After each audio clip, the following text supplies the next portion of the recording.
Yep. Nice and easy.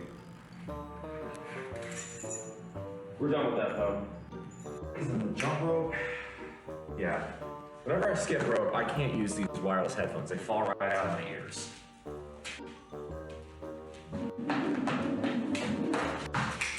So of course, it would be helpful if I could get the rope itself not to fall out of my hands.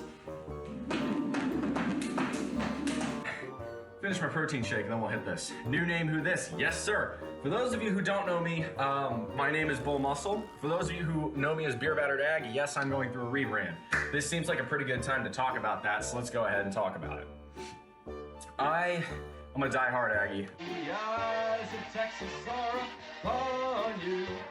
That is the song they sing so well. Sounds like hell! So goodbye to Texas University. We're gonna beat you all to Chigga-roo-ga-rim, rock tough, real stuff, Texas A&M. Goodbye. We get a little bit more. Good morning, everyone. Welcome on.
Morning, Bougie. Morning, Stinky. Welcome in. Who's your NFL team? I don't have one. I haven't cared about the NFL for a very long time. A long time ago, I was a fan of a team. It's now called the Commanders, but Daniel Snyder ruined the NFL for me forever.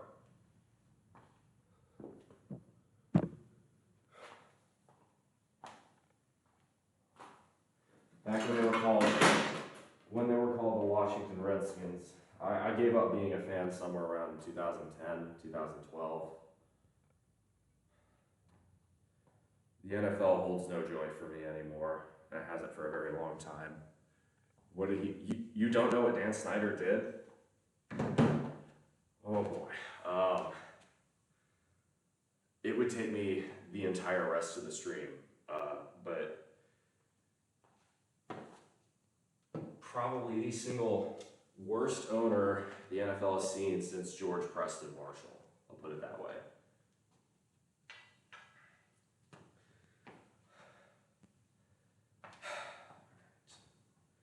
So I will take this off. I'm just trying to warm up my body right now. Set this back just a touch more. There we go.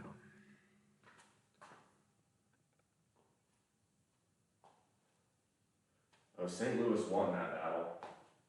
St. Louis got a fat settlement payout. And yes, I promise you, Snyder is worse than Kroenke. All right, let me just go with one of the most recent reasons before he sold the team. There were open sewage pipes pouring onto fans in FedEx Field 2 years ago.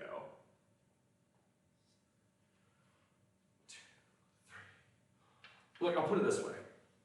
South Park spent an entire episode just lambasting Snyder. The entire rest of the NFL ownership pretty much got scot-free in that episode. I think Jerry Jones caught one barn. That should tell you something.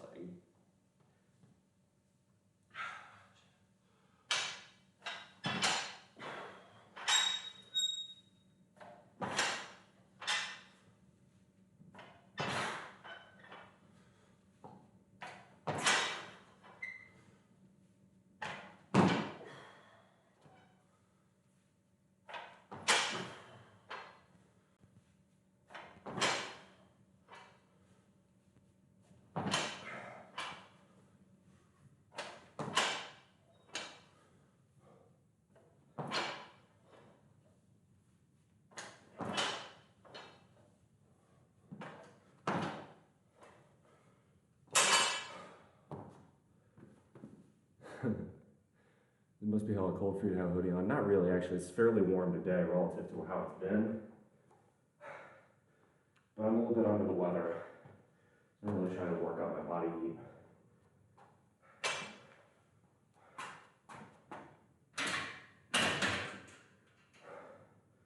That's not good though.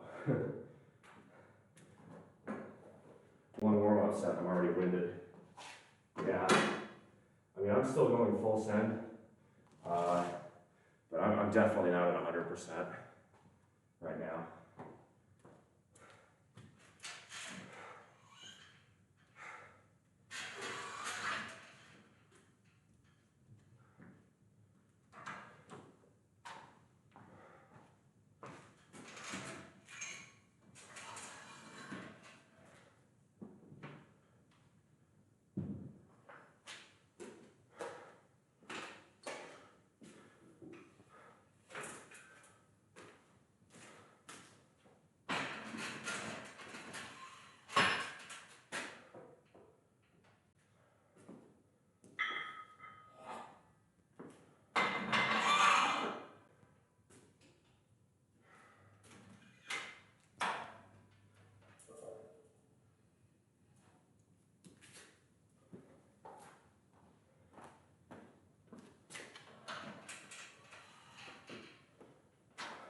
But, you know, there are individual people within the NFL I will root for, but I stopped caring about the NFL a long time ago. I don't see any reason to start.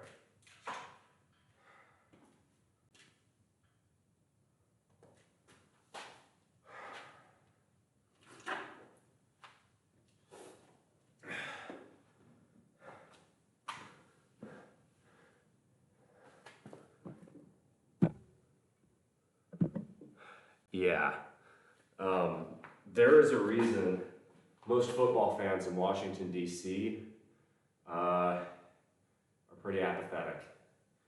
People don't understand this. My father did, because he got to see the team during the Jack Kent Cook years, Joe Gibbs, the 1980s, the early 90s.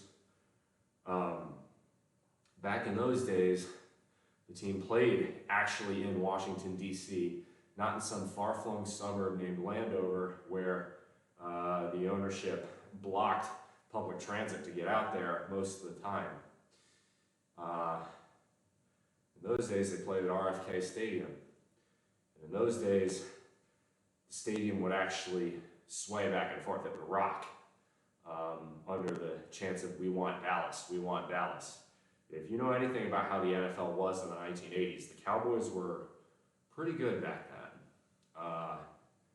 That was one of the premier rivalries in the NFL, but ever since Snyder bought the team in 1999, it's been a very hard fall from grace.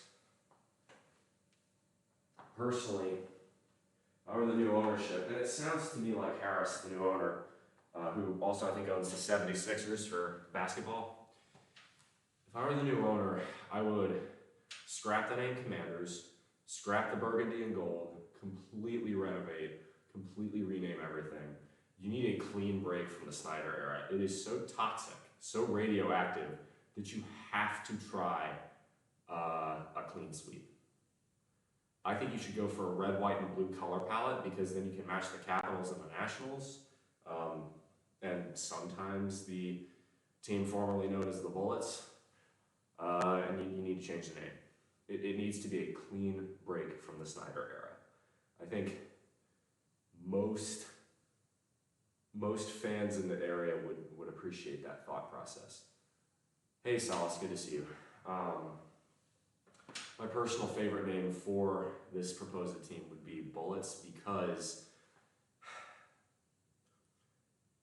it would be the perfect gesture to the sort of forgotten former Redskins fans, the ones that live in the rural parts of Maryland, Virginia, and especially West Virginia.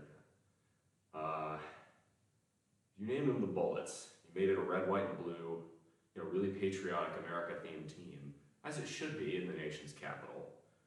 I think a lot of the fans that really were the backbone of support for the franchise for so many years would start coming back.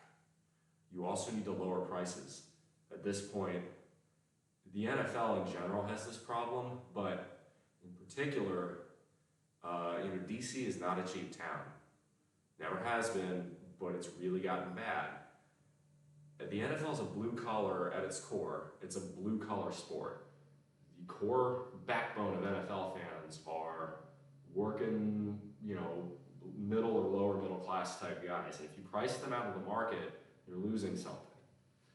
You need to make yourself marketable to, John from Lynchburg.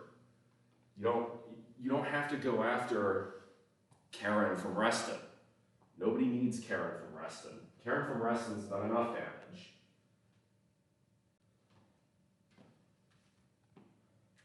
And if you're from Virginia or the DC metro area, you know exactly what I'm talking about. Once you get south of maybe Manassas, that's where actual Virginia begins. You need to get the fan base from Virginia back. You need to get the fan base from West Virginia back.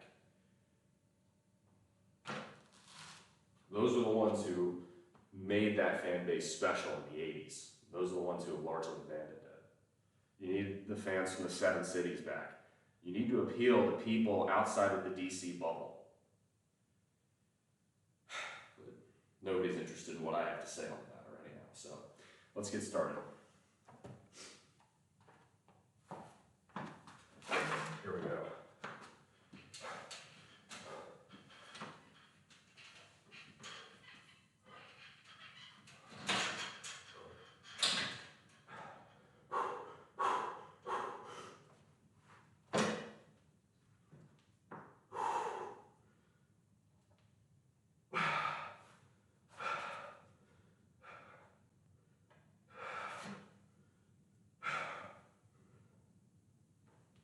That felt pretty good. That's positive side. So, look, okay. The upper middle class, professional collar, white collar DC crowd has plenty of other attractions catering to them in the metro area. The NFL team should be focused on catering to the blue collar crowd.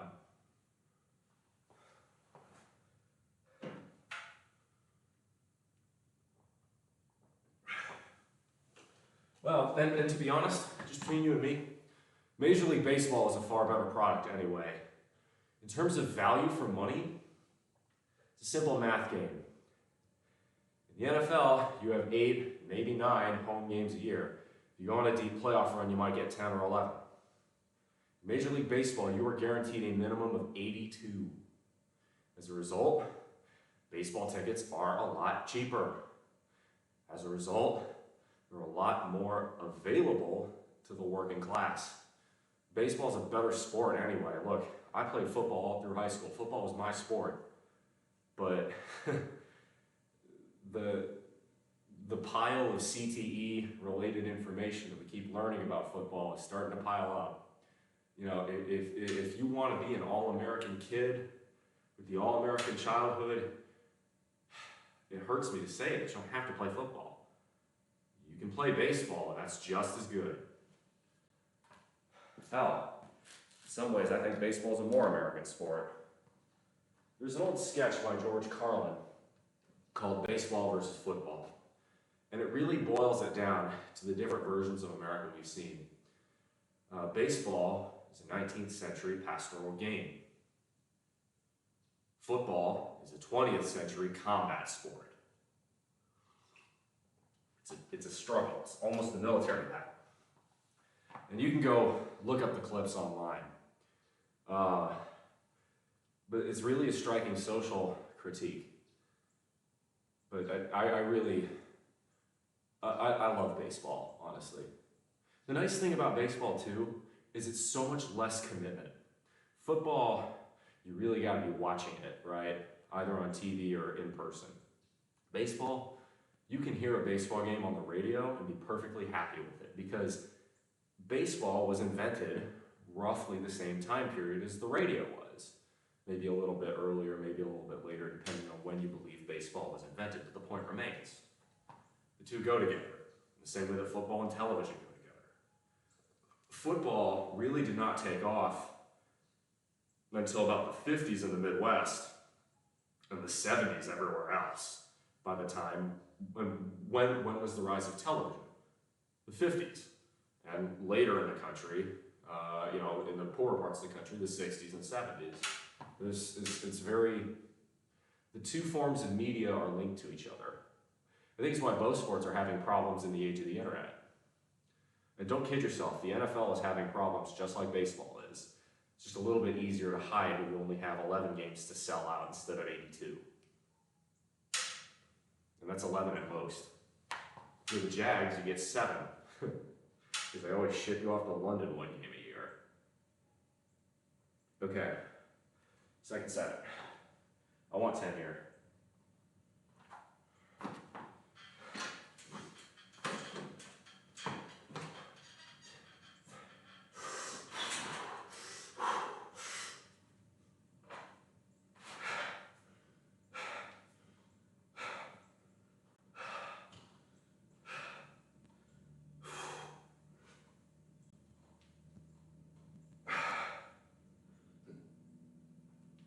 Yeah, I got that. So, I'm feeling more winded after every set, so I'm probably going to take today really slow. But, I don't feel sore at all, which makes sense. So I took Monday and Wednesday and did some more auxiliary focused workouts, but instead of doing my third super squats workout. So I'm doing some moderations, some modifications, some deviations to the original super squats set workout. The reason I feel entitled to do this is not because super squats is imperfect, because, it fucking works, but because it doesn't make sense with the way I want to live. In terms of, I have the site gym, but there's no squat rack there, so I can't do it. So instead, I'm modifying it a bit. The other thing is, I've done the 6-week super squat program before. I've slain that dragon. I don't feel like slaying it again. All right. I'm getting warm. We're going from blue to red.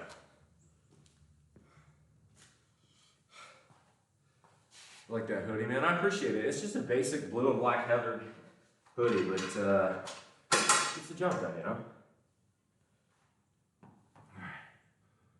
Yeah. Now, I know I'm going slow. I don't care. I'm going to allow myself that today just because I'm feeling a bit... for those of you, Bowser, good to see you. Tally, good to see you. For those of you who didn't hear earlier and didn't see the title, I've been fighting off a cold, like an upper respiratory infection this week. I think it's a virus, just, basic, rhinovirus, something like that. I have not been able to get to sleep without taking medication the last few nights, so, that's definitely going to have an effect on my performance, on what I can do. I'm still going to hit this as hard as I can. I'm still going to fucking succeed. I got the motivation, I got the drive today. I'm going to be pissed off, I'm going to hit the fucking weights, but I can feel the cardiovascular system isn't up to par. And something I just have to try and compensate for a little bit.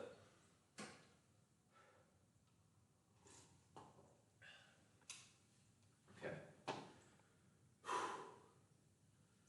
All right.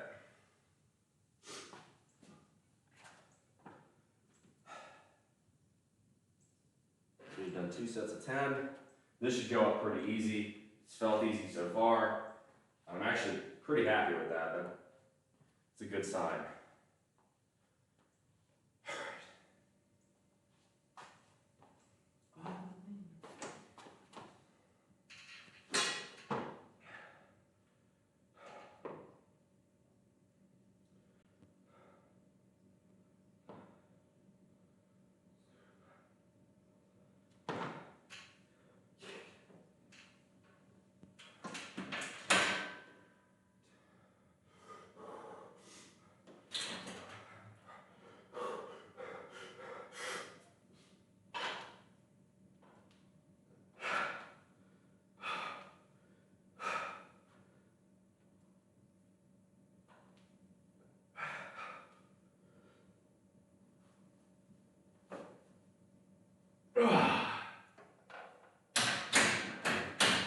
Alright, that's a pleasant surprise. That's a green flag right there. Shoulders feel pretty good today. It makes sense, I gave him time.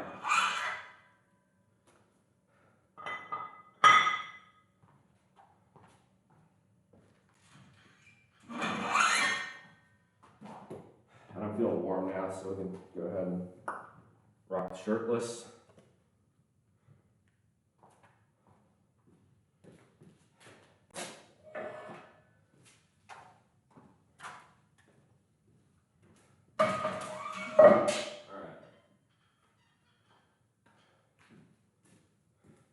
You got 3 sets of bench. I'm sticking at 240. I'm not happy with how my bench has been going. But I think there's room for improvement. I'm supposed to be hitting sets of 12. So far, I've really been struggling to get much more than 8. So I think instead of going down weight, I'm just going to continue to work at this and try and squeeze out, 1, 2 more reps every single time I do it. Okay. 235, 240. And again, as I'm benching alone, we do not use flips, okay? Safety precaution.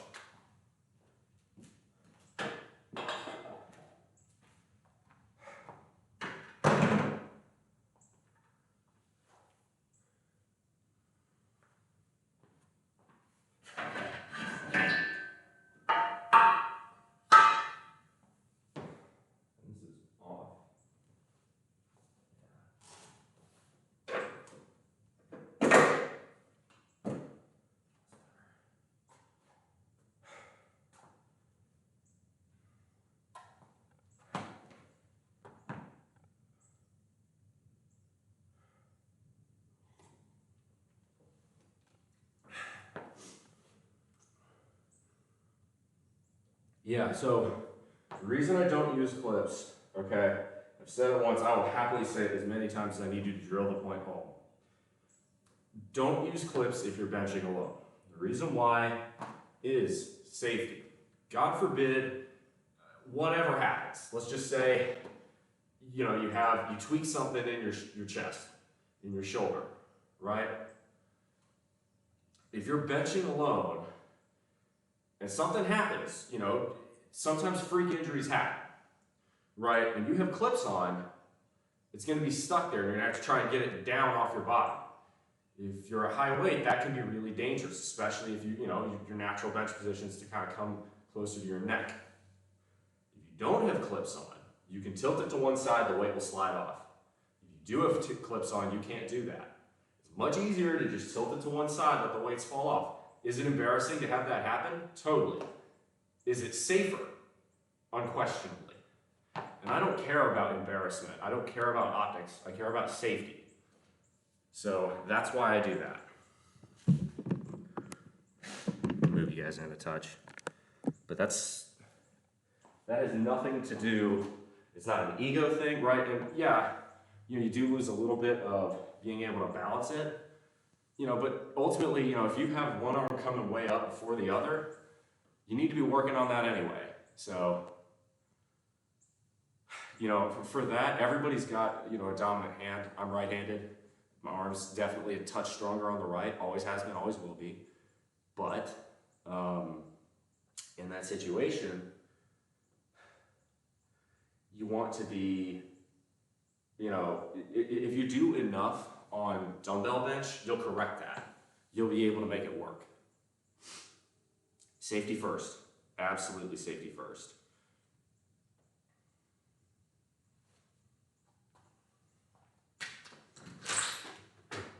The same thing with squats, okay? There are some people who squat alone without those little spotters on the bottom.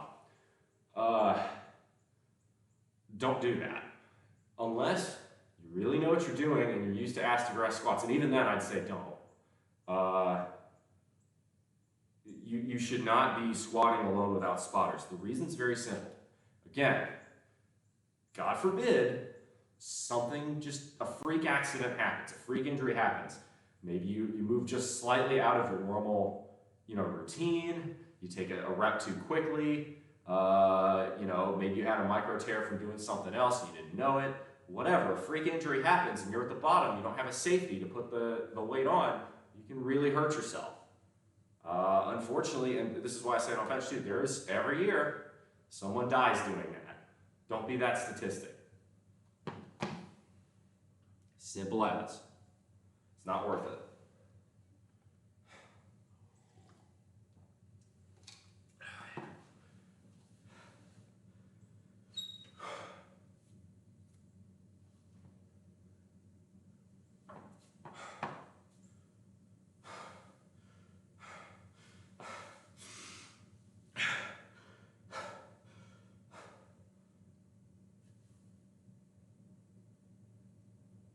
Really?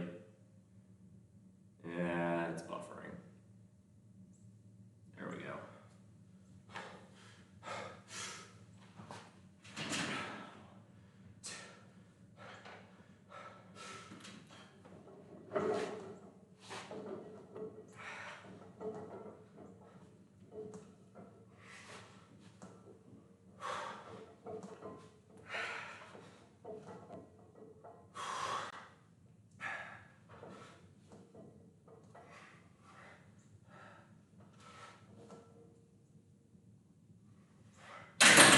Probably gotten more there than I probably should have, but I'm playing it safe today. That was 9, and that tells me a lot. So I'm still under the weather. The fact that I gave myself a little bit more time to rest makes a huge difference on my lifts.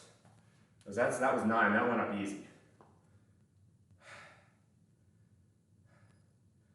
Yeah, if I'm doing this under the weather, and I'm still doing better than I was, a week ago when I was ostensibly perfectly healthy, that says a lot about the value of giving yourself more time to rest.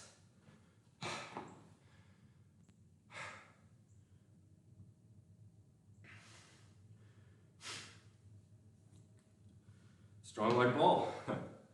That was 9. I could have very easily banged out a 10th, but I'm not saying I'm trying to preserve energy, but I'm right. I'm gonna throw caution to the wind on the squat set, but all the others, if I have to wait 2 more days to really thrash myself on all the other workouts, so be it. But yeah, definitely safety first. Yo, Crossbow, good to see you. Obviously, time zone didn't work for you to be there last night, but I put some highlights on my Twitch VOD channel, the Twitch VODs up. There was a dude named Uncle Pump on Old School RuneScape yesterday. Now get this, 99 strength, 1 defense, 7 attack, 44 combat level. You understand how insane that build is. It's literally the perfect free-to-play PKR build. I was watching this dude mash people. He was getting 26s with a rune warhammer. Dude said, yeah, he said one time I stacked a 51. And I'm like, think about just how devastating that is, right? Because if you're hitting, he said he spent 1,100 hours just to get 99 strength. And I don't disbelieve him. But like, you think about that for a moment, right? Blood.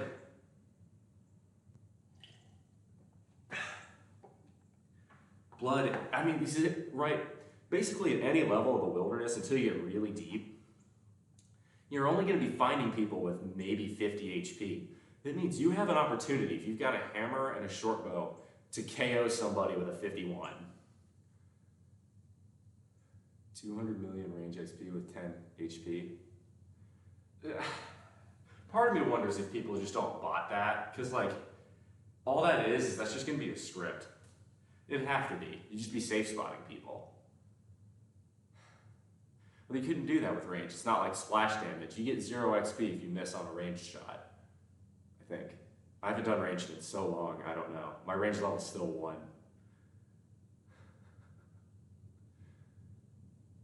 But you think about 1,100 hours. That is 3 hours every day for an entire year. At least $300 million in cannonballs. Holy shit. Here's the crossbow. It gets better. This dude was an Iron Man.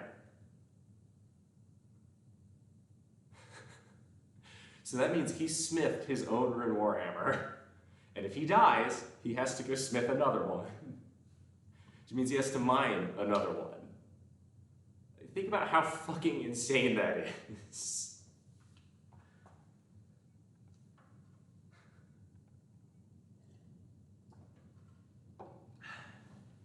Random question, if you could choose anyone to see get tickled as a prank, who would it be? EMS, welcome to the bullpen. Thanks for the first time chat. I don't know. That's a good question. 99 Slayer without gaining a combat stat.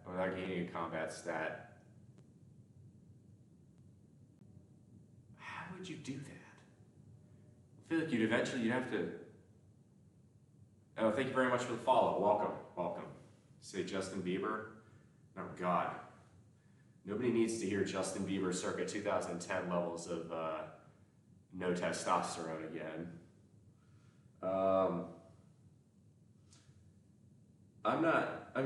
Tickling's fun, I guess. It's not, just would be really ticklish for you to try and act tough. I think it'd be really funny to see someone like super manly get tickled. Ring of Recoil. Oh. Dude, see, this is why I don't take my RuneScape account very seriously. Like, any challenges you could come up with in terms of RuneScape has already been done at this point. The game's 20 years old. Someone has done it. If you can think of something, like, it's already been done. Justice is quite arrogant. I think it would be really funny to see someone, actually, if you're gonna go the axe manly, but probably isn't route, Kanye would be really funny. I think Kanye, that would be really funny to watch that happen to a guy like Kanye. Yeah, the Starfight Caves. I've heard of them. I haven't ever visited. I was gonna say, Kanye would be funny. Arnold Schwarzenegger would be really funny. Like, you gotta pick someone who, like, it just would be completely out of character. Okay, let's go. Let's hit another set.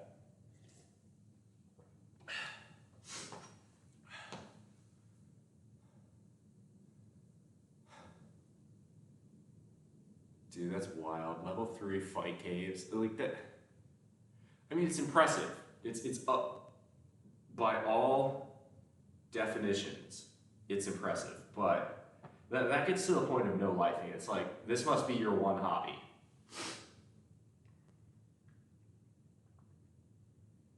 Take eat for 11 hours. Sounds awful. All right. Morning, Severus. Good to see you. All right, let's hit this.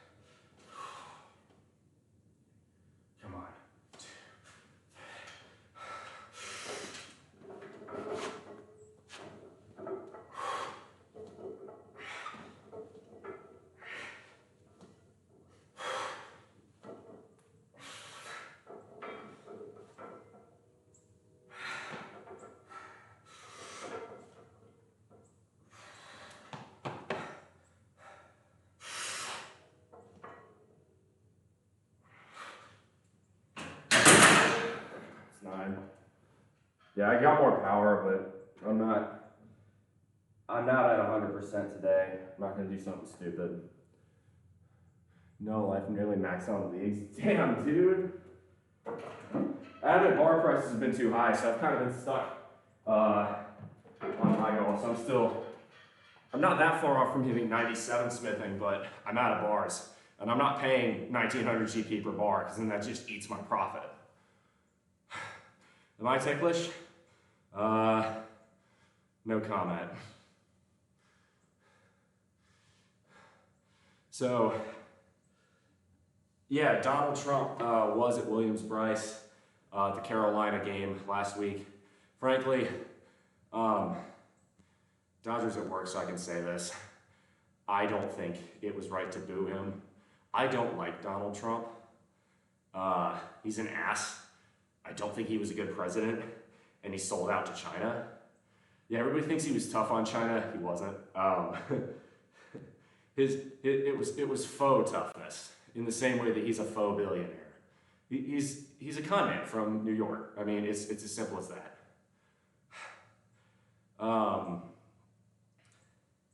That's not to say I like Biden, okay?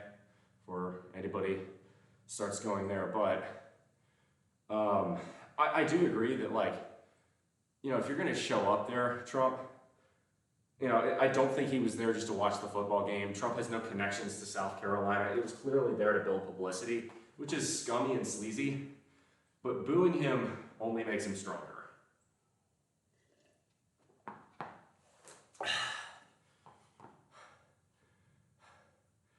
EMS, it's way more fun to keep a little shroud of mystery. So, yeah, we'll do this. So we're gonna hit one more set of bench, 2 sets of rows, 2 sets of curls, and then it's the big kahuna. This one's on triceps. Hey, thank you very much, Severus. Appreciate you putting that link there. I'm deathly ticklish.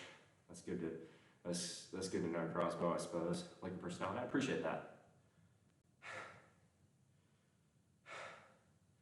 So I'm trying to run a fine balance here between,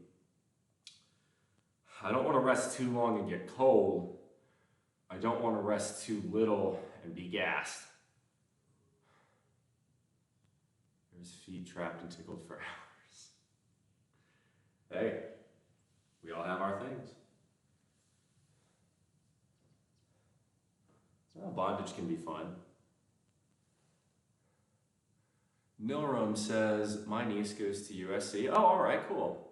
I assume you mean the real USC. I have no problem throwing the Spurs up. I'm an Aggie, full off, so, you know, we kind of own y'all on the football field historically, but I like the Cox. I actually have nothing against Clemson either, to be honest. Every interaction I've had with both fan bases has been very positive. I love the way Carolina football fans conduct themselves. Even the Palmetto Bowl was way less toxic than any Texas rivalry. My fear is rune crafting facts, dude. Dude, the true fear is free-to-play rune crafting. Neil Roma, thank you for the first time chat. Welcome to the bullpen. And yes, I am a resident of the Palmetto State.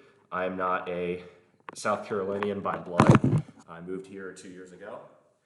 Actually, almost 3 years ago now. But I do like South Carolina a lot. I've enjoyed being here. The barbecue is second only to Texas. And really the sides are what makes South Carolina barbecue.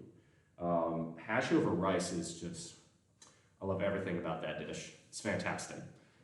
I feel like if you haven't had hash over rice, you cannot judge South Carolina fairly. My true fear is lava runes. Dude, no, Crossbow. My true fear is chaos runes without any shortcuts. Okay, hash over rice is a barbecue dish native to South Carolina. And it comes from, so South Carolina is a very heavy black population. This is historically because South Carolina was not just a slave state, but in a lot of ways the slave state. South Carolina was the first to break away from the Union in the Civil War. And as such, South Carolina had a very large black population. I live, the counties nearby to me or where that is still a majority black to this day. And the black population, right, due to being first an enslaved class of people, and then an impoverished class of people under Jim Crow, had to make do with everything they had. This is why, you're gonna get things like, collard greens with the jowl bacon, right? A lot of times, a lot of more upper class people would turn their nose up at that. You should try collard greens with the jowl bacon, preferably made by, and I'm really not trying to stereotype here, but look, this is just the best people who make it are, I found this, I've had a lot of good collard greens. Black woman at least 65 years old. If you had a black grandma make you collard greens, you know what I'm fucking talking about. It's just on another level. It's like having an old Asian grandma cook you something. If you ever dated an Asian girl, it's just, there's levels to this, right? You're not getting that in a restaurant. Collard greens is a type of leafy green. It's similar to like turnip greens. You don't get collard greens in Europe, I don't think. Gotta get ready for work, Jim. Anyway, the point is, hash over rice it's based out of that down-home southern style of cooking. So what you do is you've made your pulled pork, you slaughter a hog, all the shredded meat goes into pulled pork. That's your pulled pork, right? Your pig pick. The leftovers and some of the organ meats, you turn into a stew with the leftover barbecue sauce, and it kind of becomes a meat gravy. You serve it over rice, and it is excellent. You know what you mean 100%? Yeah, no, I know that's borderline problematic because I know it's technically a stereotype, but look, I haven't ever had collard greens made that way by a white person. Right, it's like, if you're the only guy speaking English in a Mexican restaurant and everybody else there is Hispanic, it's probably gonna be pretty good Mexican food. I used to live in Texas, okay, so I have proof of this as well. There is a little tienda with bars on the window and bus tickets to Central America. I'm not making this up. I can tell you what it is if you're curious. In my old little town of Greenville, had the best tacos del pastor I've ever had.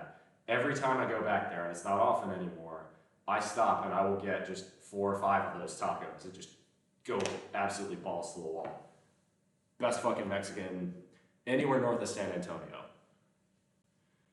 Oh, hey, Limitless, good to see you. I'm gonna do a set before I get too cold, but we'll talk.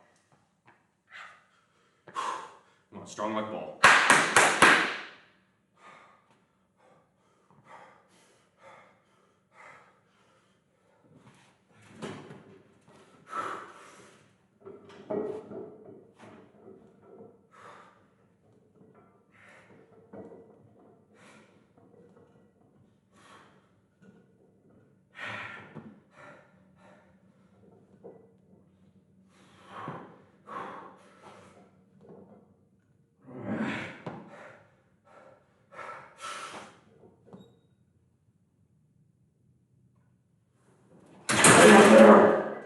He's 9.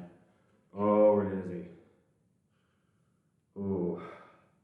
Okay, so I've had a cold the last week. So the cardio strength is not there. I'm feeling lightheaded right now. But because I've rested, I've got explosiveness. I've got strength. That was better than last week. So Limitless, let me give you a shout out. Always love having other streamers come in.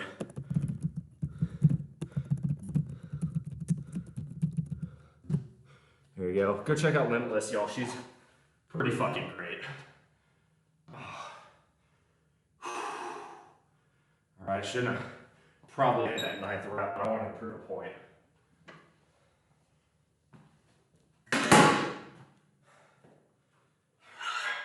I forgot 155 for rows.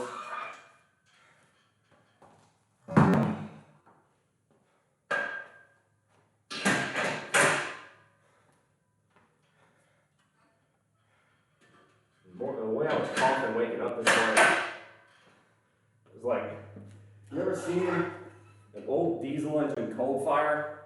You know what I'm talking about. That sputter, sputter, sputter, clack, conk out. Starter motor, starter motor, starter motor, sputter.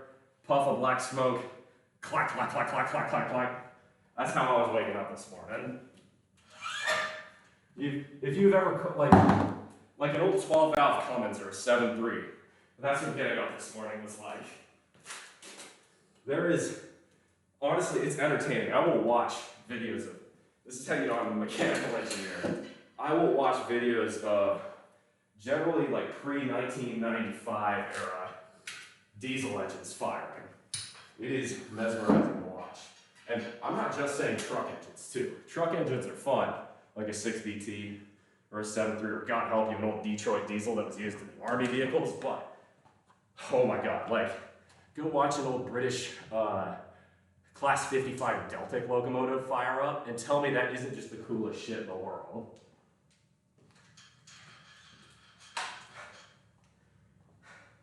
What's wild to me too is people don't understand this. The diesel engine was originally invented to run on peanut oil. Like, that engine was never meant to run on fossil fuels. It was meant to run on biofuels. But something happened in the early 1900s. Rudolf Diesel was killed under very mysterious circumstances. To this day, some people think it's foul play. I'm one of them. There you go. You want my conspiracy? Who killed Rudolf Diesel?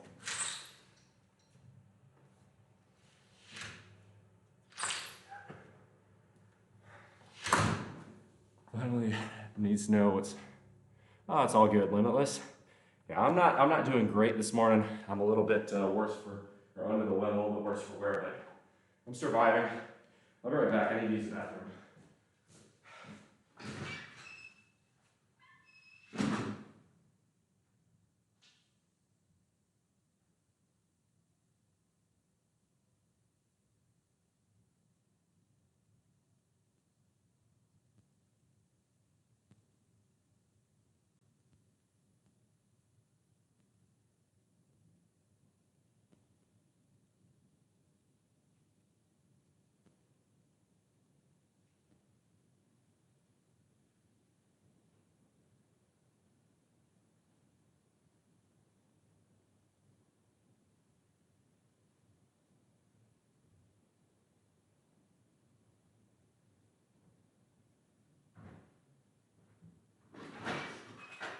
Sorry about that.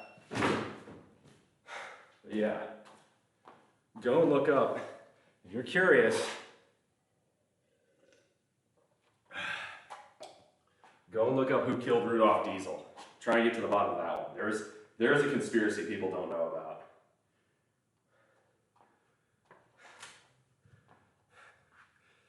Passing by to say hi to the hottest streamer on Twitch. Aw. Thank you very much for the 5 bits. Thank you for the first time chat. Welcome. I'm glad you're here. Welcome to the bullpen. Cadu Von Grapp 22. That's very kind. I appreciate that. I try to stay humble. They say, talking about hotness, you take the 1 to 10 scale for a minute. They say, you're an 8, a 9, or a 10 based on how people treat you. And for a long time, and even still to this day, I think I suffer a bit from low self-esteem. We're gonna move this over here. There we go. But for a long time, I thought I was maybe a 4 or a 5. And as I've lifted, and especially as I've streamed, because you guys have always been very, very forthcoming with the compliments, I've come to realize maybe I've added a little bit more to my value. I'm certainly 10, but I think maybe at this point I've earned the right to call myself an 8, or at least a 7, just on the body alone. Now, granted, I think my number will go down as I bulk, but that's a worthwhile sacrifice, and that fat will come back off. Pretty straight-eyed to me. I appreciate that. They say, of course, what men rate each other and what women rate each other are 2 very different things. And what women rate men and what men rate women. I think what men rate men is pretty similar to what men rate women. What women rate women is very different from what women rate men, unless the women are lesbians. That's what I found. If you want a woman's honest judgment on another woman, you gotta ask a lesbian. That's what I found. Women won't give you an honest answer. When women rate women, everyone's a 10 in public. But I've been asked, what am I to you? Guys have asked me, and I'll be like, you can stand to lose a little weight, you can stand to dress a little bit nicer, you're probably a 4. And they're like, that's harsh, I appreciate the feedback. We don't fuck around like that. All right, so I'm gonna use the belt for this. I'm not going to use it for the squat set. Miss Fitness, yeah, being in shape goes a long way. Well, I mean, that's just a statistics thing, right? Sorry. So I'm still getting over a cold, so I got a lot of the upper respiratory crap going on.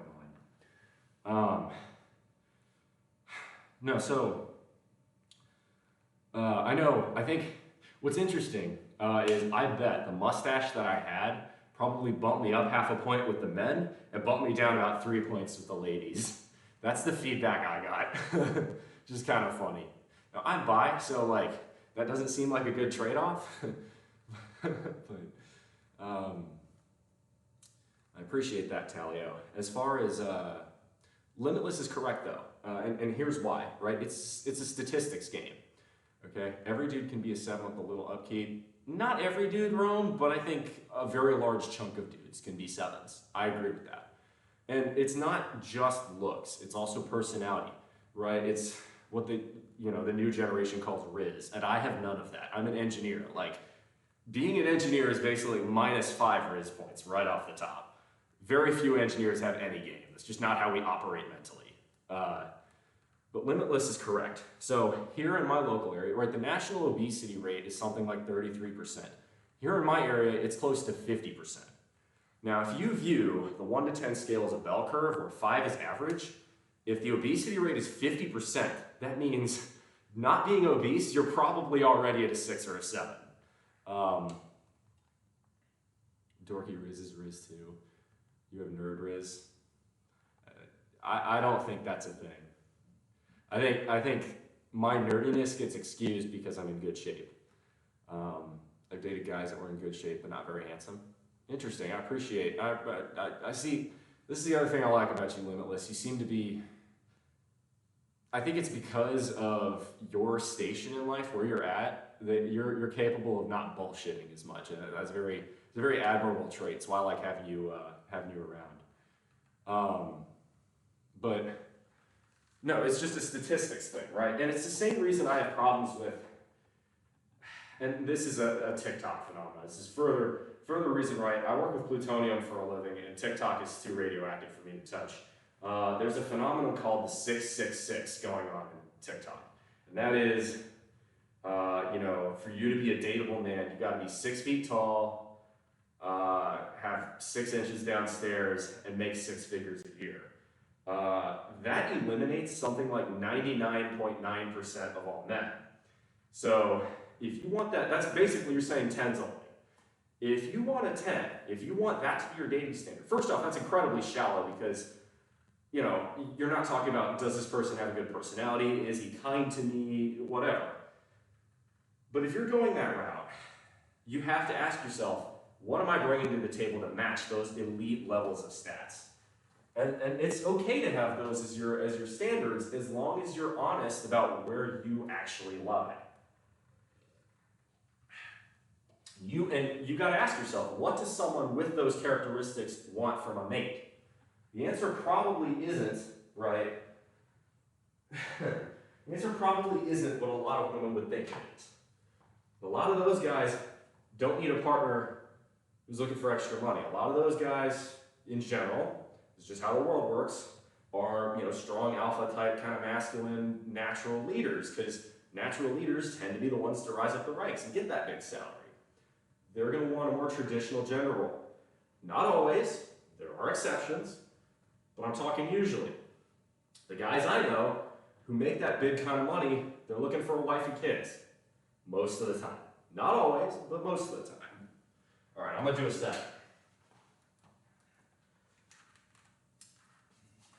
And they're looking for, the other thing, having talked to them, a lot of them are looking for a wife with very low body count. That's a thing with men. Now, men, we're bad about this too. A lot of men of that tier want to sleep around, but they also want women with low body counts. That's hypocritical. That's bad on the high value men who do that. All right, let's do this. Come on.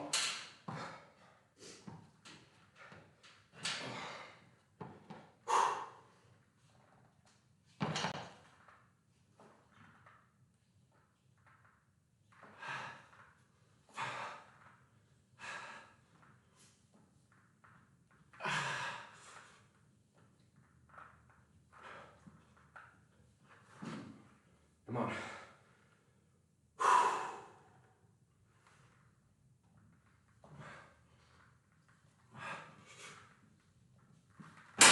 All right, that's 14. That's pretty good.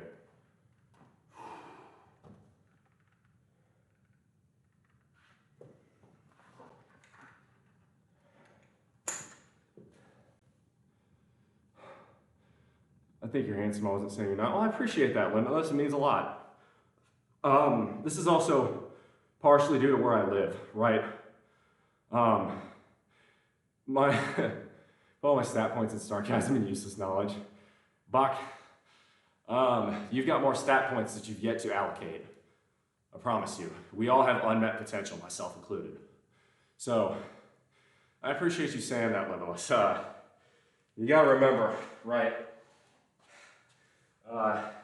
I had someone on a Discord server the other day talking to me about how the dating scene's gotten really hard lately. And he's in Dallas, and he says, man, Dallas is just like dating a Sahara. And I'm like, it's like the dating Sahara out here. And I'm like, bless your fucking heart. Come live in backwoods rural America, and you'll see what the Sahara really looks like. This isn't even just dateable people. This is people within my age range. My town has I think the average age in my town is somewhere between 55 and 60, right? There just aren't that many young people out here, period. And those that are here tend to already be taken. This is rural America. People marry younger. I'm 28. So, because I moved here at age 26, I missed a lot of that. And there's a lot of benefits. My cost of living here is shockingly low, but there is a price to be paid. Everything's got value. High value, man. I can't believe the BS millennials and Z are making. Yeah, following their parents' footsteps, I guess. The baby boomers just gave us such a good example, didn't they? That fucking generation. So was Texas a DKR? As an Aggie grad, one of the big traditions Texas does for home games.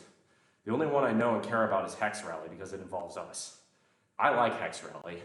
A lot of people say, and a lot of Texas fans now say Hex Rally is irrelevant. Those people are wrong. Now, Kyle Umlang, I hate this dude.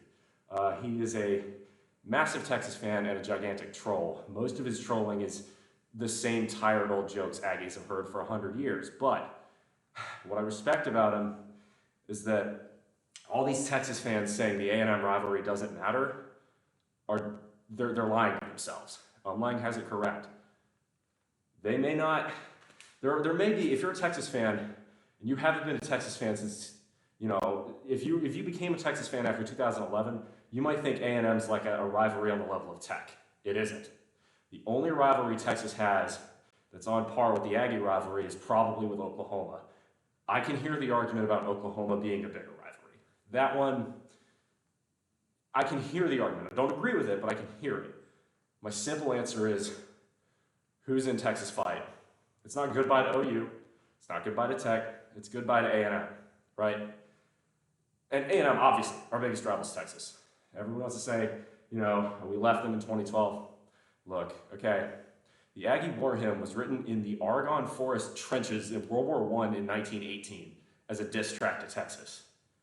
The hatred between these two schools it runs incredibly deep at Texas, and frankly, at A&M, it's existential. It's not something that can simply be done away with. Work time for work. All right, thanks, Sugar Bell. Went from super accepting cozy to high value men and Chad, so cringe. If a man can sit and listen without interrupting, they're automatically an 8 out of 10. I tried to get really better at this. Full disclosure, I was brought up this way, okay? Um, brought up in a big, loud Catholic family. Sometimes, if you don't butt your way into the conversation a little bit, you're going to get talked over forever, and you will not say a peep. So I try not to do that too much, but it's something I've had to work on because a lot of people view that as very arrogant and narcissistic. So that's a work in progress. It's something I'm trying to get better at.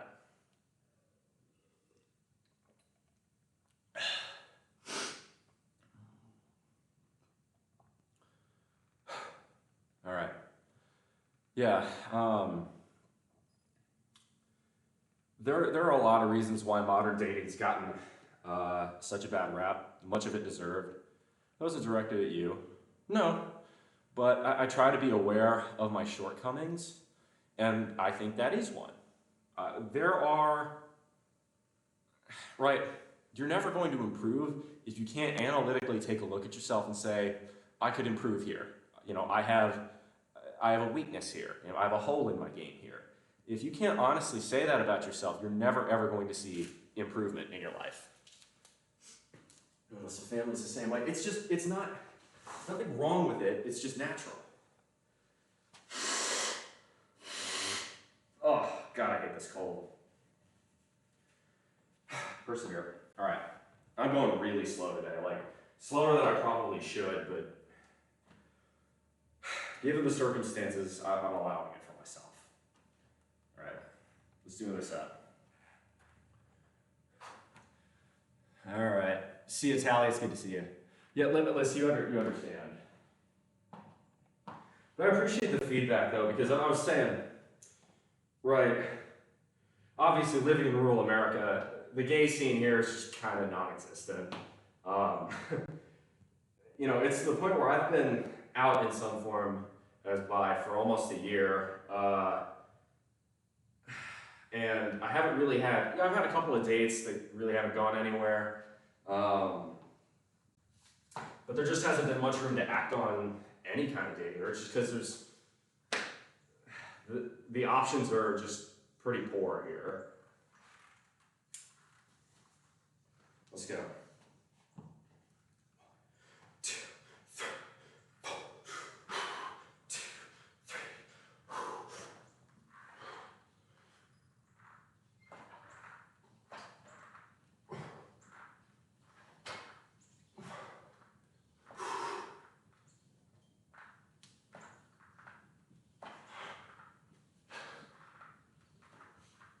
Come on.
I felt like I was cheating the last couple there.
Alright.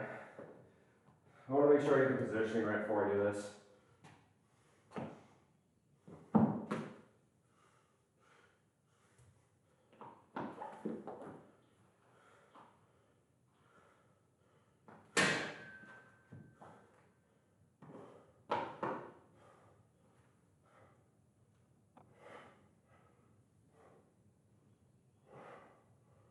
Feels about right.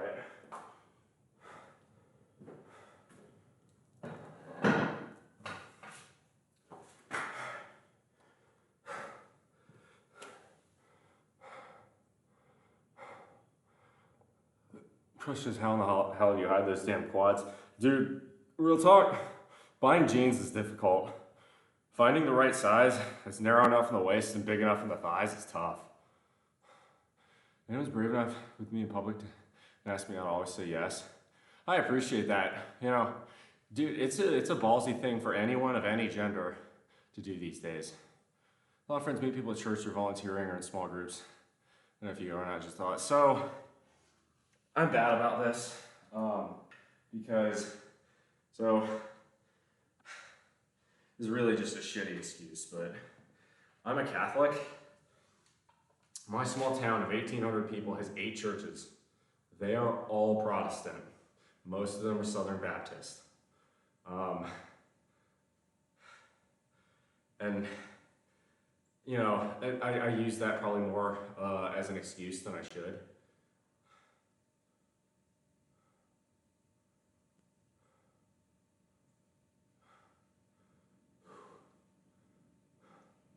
Are you talking about baseboard heaters? Oh. No, I don't like it. I don't like space heaters. I like it cool in here. Look, rural South Carolina is hot enough to where most of the year I'm begging for it to be cooler in here, so I'm taking advantage of the cold.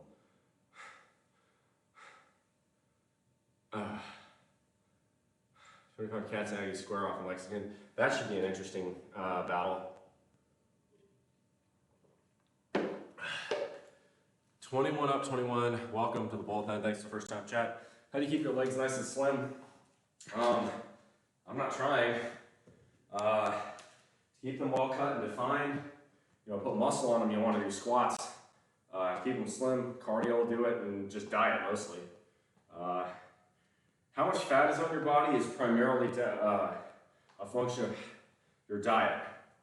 How much muscle is on your body is primarily a function of your exercise. Just messing with you. Grew up Catholic, I was Christian, go to a non-denominational church has been great. Southern Baptist can be a little strange, so I get it. Well, yeah, exactly. The other thing is, the churches around here tend to be, you know, in line with the demographics of the town. It's mostly elderly. The demographic's a lot older. To go to a Catholic church, and it's a very nice one, I will admit, I'd have to drive all the way to Augusta. I'd literally have to cross state lines to get to my nearest Catholic church. That's not something I'd rather do, frankly. And I have my own set of ethical and moral issues with the church right now, but that's my problem, not the church's. I'm certainly nowhere near perfect enough to ever judge the Holy Church. So that's really, I make excuses and I don't go. That's the simple answer. Maybe I need to start. Although, come 2024, I may not even stay here in South Carolina, so who knows? 1, 2, 1.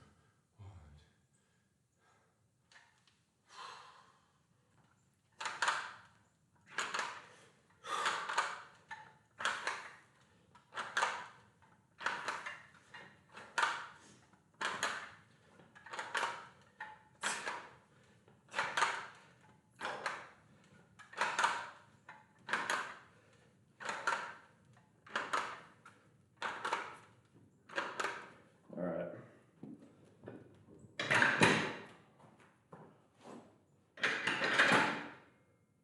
All right.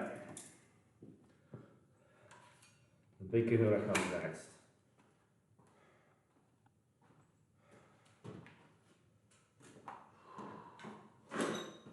This is the worst part of my day right here. The nausea, the anxiety, before locking in. It's so awful. Even more than the actual set, which is excruciating. Oh, the anxiety, the butterflies. It's just the dread is even worse than the squat itself.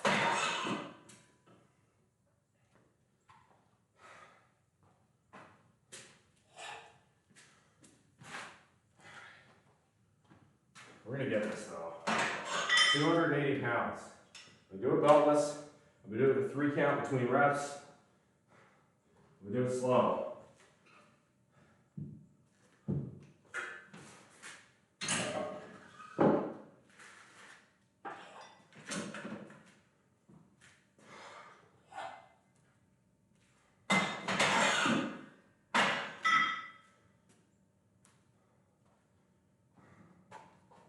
I lock a fear out of my head.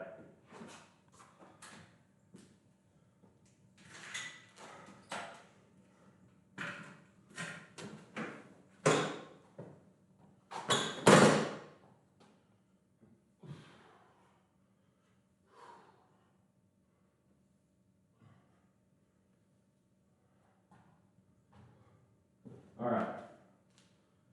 125, 215, 265, 275, 280. All right. I'm gonna head back in, use the bathroom one more time, or fucking hit this.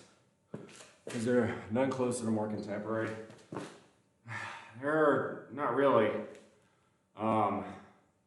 Latest Pope is better than most. I don't judge popes like that. Catholic Church is it's a 4-digit old organization. Any change is going to happen very slowly. All right, so I'm gonna go inside and evacuate my bowels. Not trying to be gross, but this is really difficult, and the worst possible thing to happen would be crapping myself mid-set. I've seen it happen. Dude, how are you doing? Good to see you. So we're gonna hit 280 on squat. So I'm gonna do this beltless by the book. 3 breath count in between each rep. Is there none close that are more contemporary? Not really. Okay. Limitless. I live in rural South Carolina. The nearest big city to me is Augusta, Georgia. But it's a half-hour drive one way. I could try going to Aiken, but Aiken's not great either. Aiken's pretty small.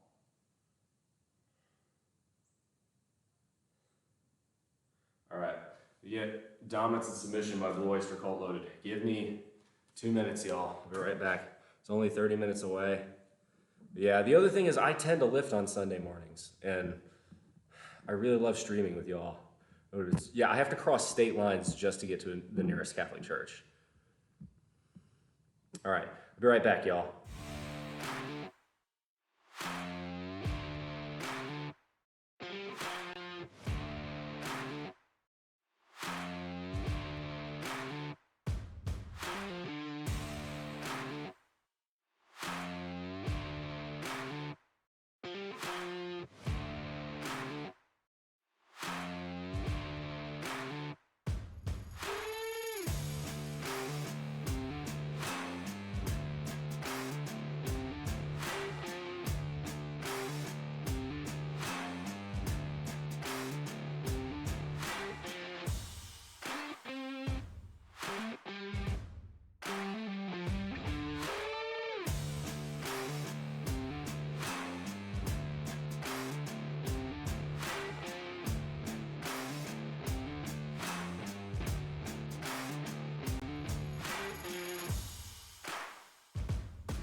280.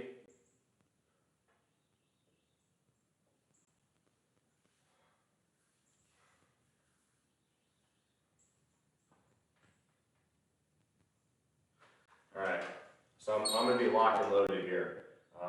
It's going to be a minute or two while I psych myself up, and then we're going to do this. This is going to be 2+ minute set here. I need this even. Okay, that's heavy. I'm going to do that though. I'll get this.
Let's go!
I'm gonna die now.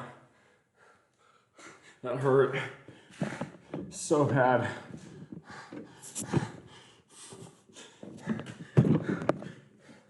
That hurt so bad. My teeth are on fire right now. Breathing so hard my teeth hurt. That's the intensity we're talking about right there. Jesus Christ, I hate super squats. I want my mommy.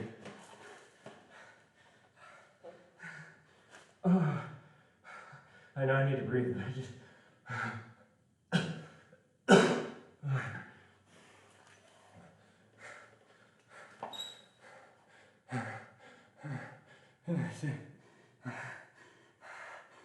Oh my God. Everything hurts so fucking bad.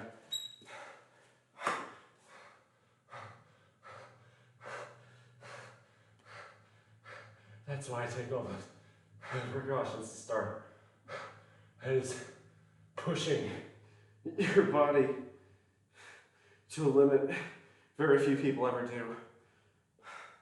Holy shit.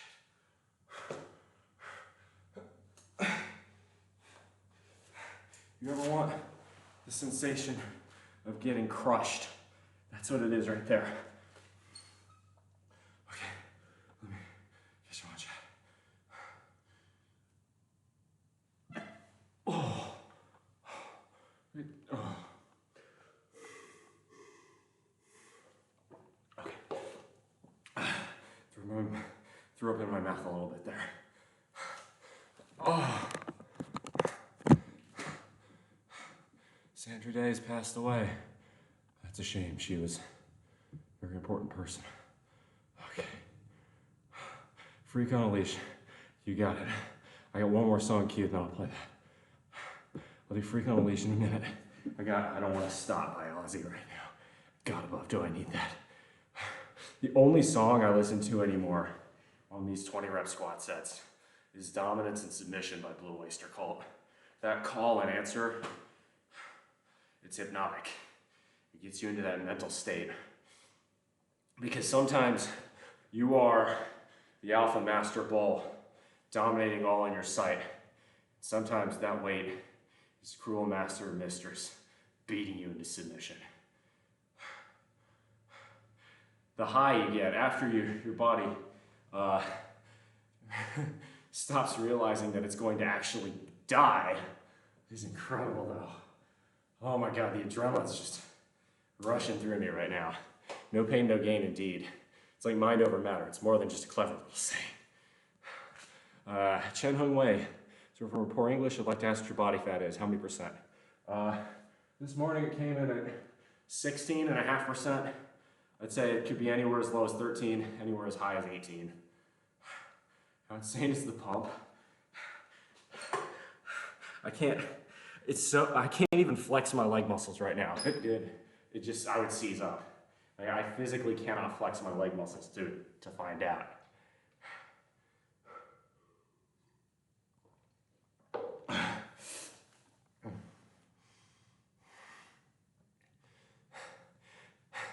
Chen Hung Wei, thanks for popping in, but that's my body fat. I would say it's somewhere in the mid-teens. Thick thighs save lives. More accurately, my own. So I did that. That was 280 pounds, bentless, sort of mid-bar squats, not quite low bar, not quite high bar. And I did that on an elevated platform. I think I'm gonna go back to low bar next time. Instead of the 3 breaths per second, I'm gonna go back to doing it the way I was, because I can do more weight the way I was doing it. You can call that vanity, you can call it whatever the fuck you want, but oh my God. That's just practicing pain at some point. All right, I'm gonna hit calves. But I don't think this weight's enough. More, damn it. More! 330.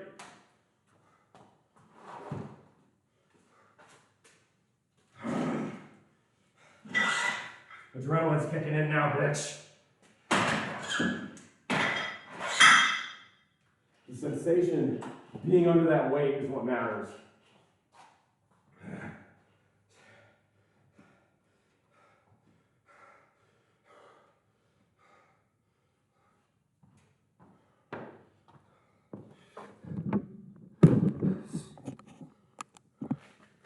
Damn, I'm like a junkie without an addiction.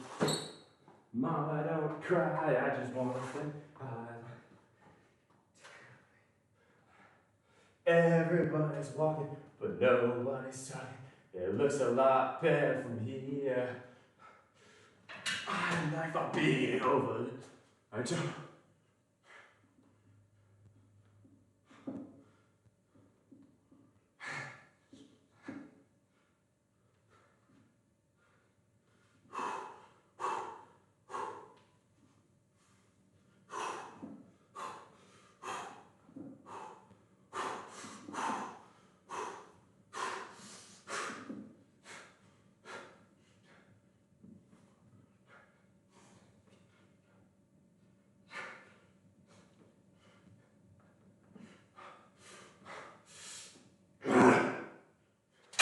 Still trying to change my mind, you know I'm one of a kind. Ain't gonna change my bad behavior.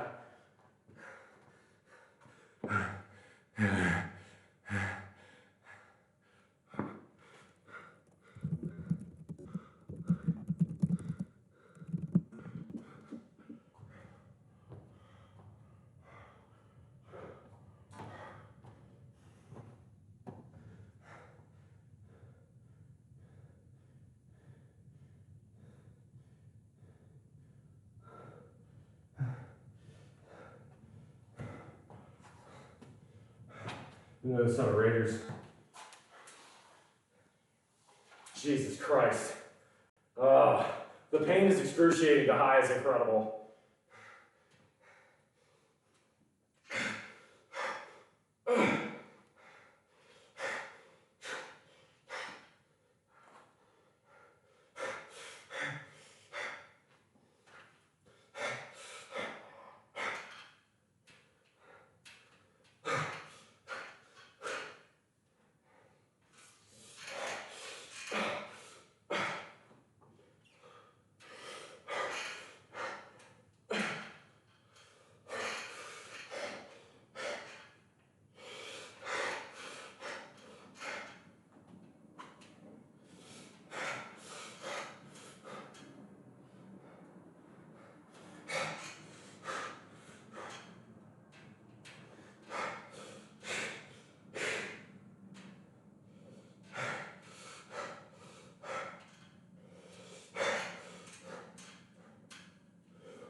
good.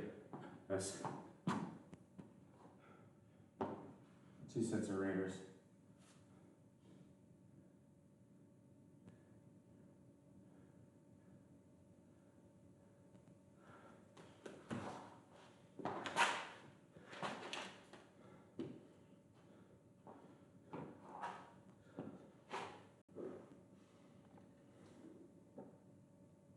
I love Motorhead, but I have a song I want to play. Freak on a Leash.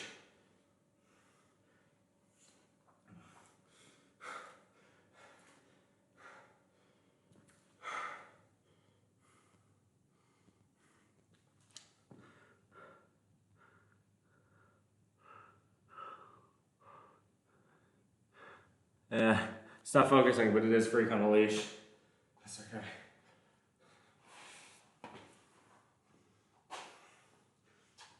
I'm never gonna squat.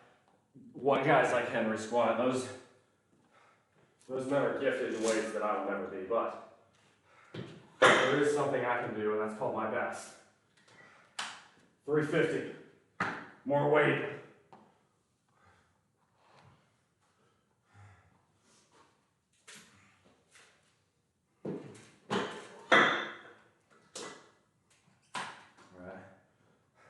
To preserve my back, I'm putting the squat belt on for this. Just for safety reasons, really. This is 350.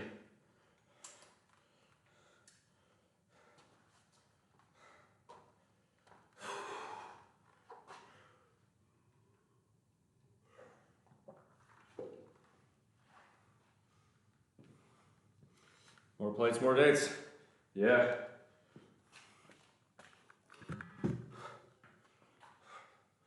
Now, there's super squats is a really nice alliterative name for this workout. There's a better name for it.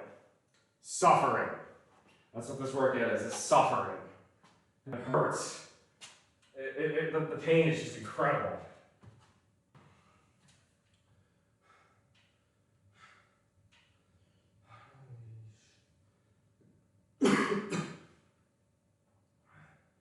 Holy shit. Oh. Dude, I think this thing's cockeyed. I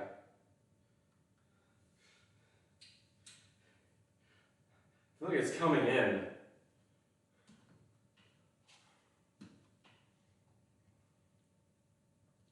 1, 2, 3. Alright. We're coming a little bit.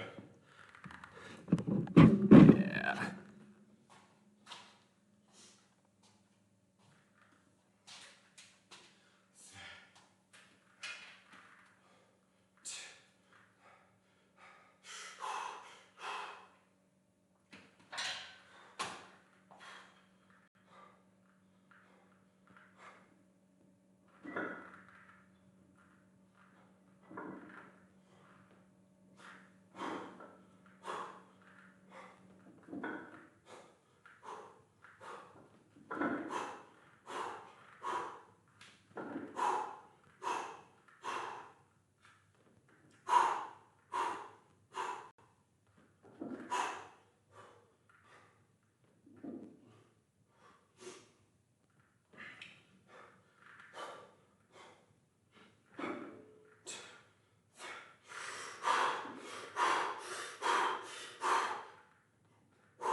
Hey, love, well, good to see you. She requested painkiller.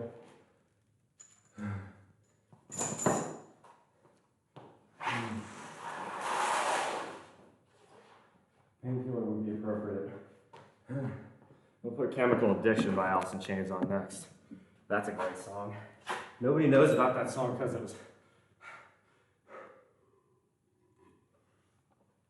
released on an EP bootleg before facelift.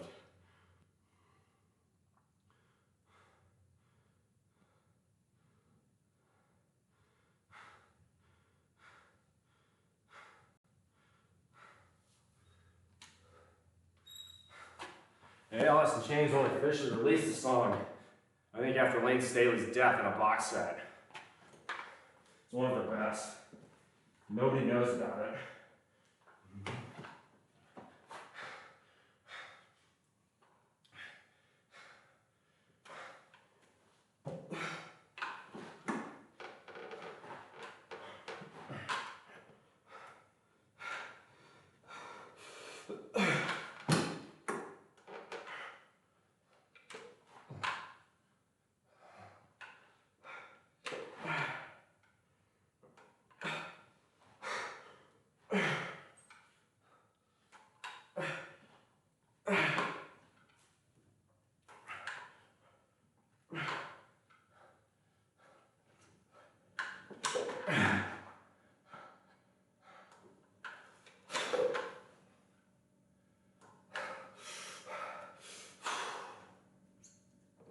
Ten, come on, halfway.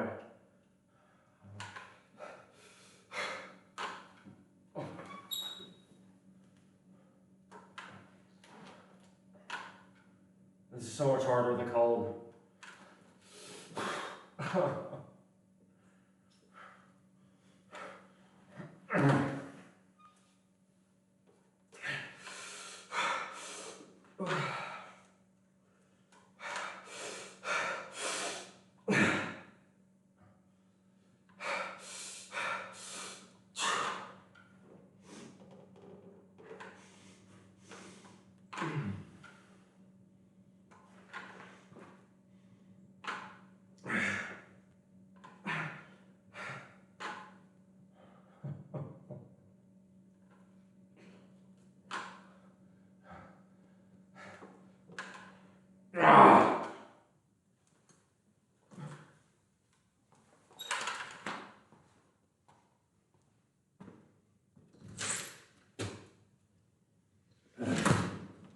I hate this cold.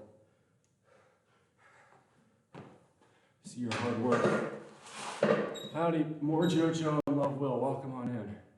I have actually broke my shoulder in a crash a few days ago. I have enough painkillers to jumpstart the 70s. Best Jersey Mike's Head starring Danny DeVito. Best I've seen in so long. Cool. More JoJo. Welcome on in. Side angles are really. Since pullovers are necessary, the idea behind them is expanding your rib cage. That's the whole point of these heavy breathing squats. You're under the bar for 2-3 minutes. The idea is those, by the end, I mean, you heard me. You could hear me breathing like a steam engine, right? The idea is you're breathing like a locomotive. That weight is crushing you. It is telling your body, look, you need to put on more muscle or you're going to die under this bar. It sends a biological message to your hormones to pump as much into building your muscle as possible. You don't even seem sick. I definitely am. I've got the red and brown stained tissues to prove it, which is gross. I'm definitely better today than I was the last 3 days, but I'm nowhere near 100%. God, just the pain of doing this is excruciating. So that's 350 pounds up on the bar. We're doing it for one more set of calves, and we're gonna hit pullovers one more time. That's just suffering. Really, that is, this super squats is suffering. These are, again, I've been lifting weights for 15 years. This is the hardest set of workouts I've ever done. It is also the most effective. But I am not capable of continuing it for more than a few weeks at a time. It's just, it is, I'm gonna do it twice a week for 4 times a week here in December, and that's all. I'm gonna switch to something easier. It's just, right, I'm not a professional powerlifter. I'm doing this for my own mental health and to see what I'm capable of, but I'm also lifting because it's fun. And I'll be honest with you, the dread, the anxiety, the butterflies, the nausea Those 5 minutes before hitting that 20 rep squat set are, honestly, it's the hell before the hell. It's not fun. So I strongly recommend super squats.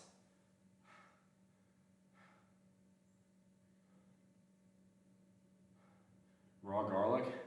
You know, I used to eat raw garlic and I stopped.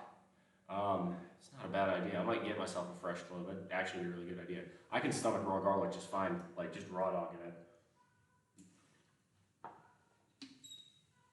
That's actually a really good call. Fitness is fun, or should be. It is, and most of the time it is. And honestly, like talking to you guys, this is my form, like this is my socializing, right? I was talking about this earlier when Limitless was in here. Where I am does not lend itself well to having lots of other people my age around. It means the dating market is a desert out here. It is a very dry well. 1 or 2 blows out a day though. Yeah, I'm gonna write that down actually, it's a good idea.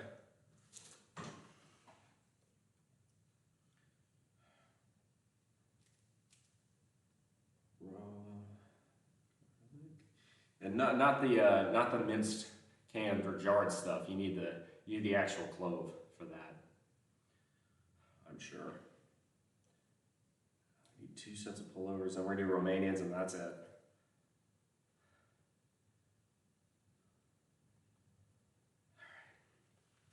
This is 350 pounds. I'm gonna go for a set of 20. I've got a club. And I'm using the belt at this point to preserve my back, because I still have a set of Romanians to do.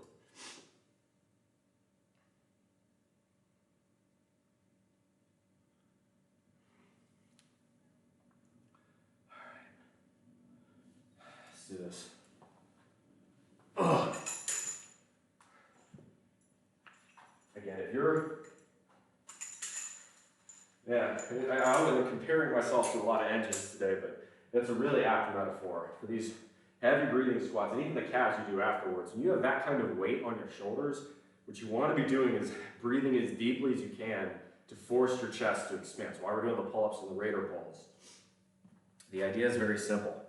You'd be breathing like a steam engine. This morning, unfortunately, I was sputtering like a diesel engine with all the built-up gunk and mucus in my throat this morning. I mean, you can kind of hear it in my voice a little bit. I feel like my voice is deeper today than it is most of the time. But I was giving up this morning. I swear, it was like trying to cold fire a badly tuned diesel engine.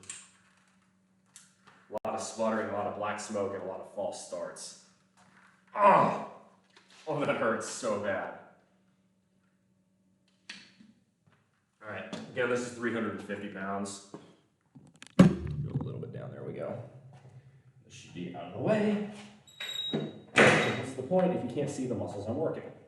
I'm gonna face away from the camera this time so you can actually see the calves. Actually, you know what?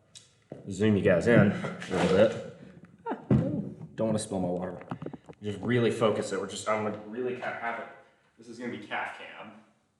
I'm rolling down so you can really see it all, ankle mobility and whatnot. All right. The whole point of this is the calves. But up here, I mean, as you see, I'm doing really heavy breathing. All right, come on, strong like bull. 350 pounds. Oh, come on, music, don't cut out on me now. What you doing? All right, false start. Strong like bull.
It is the physical sensation of getting crushed.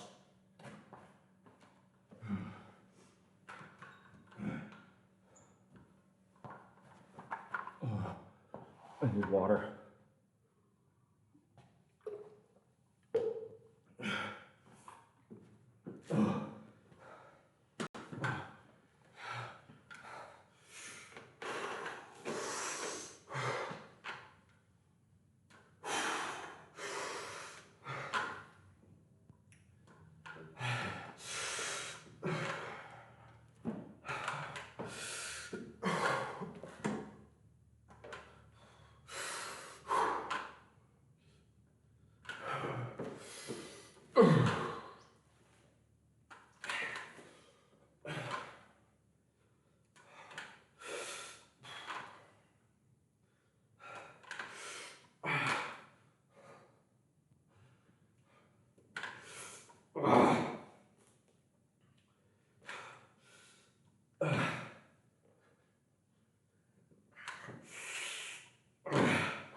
No, that was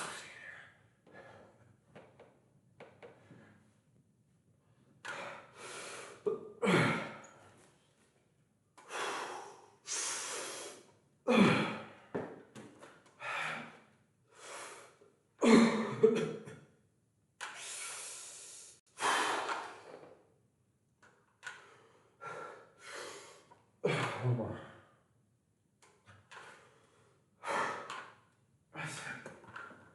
Okay, we got one more left.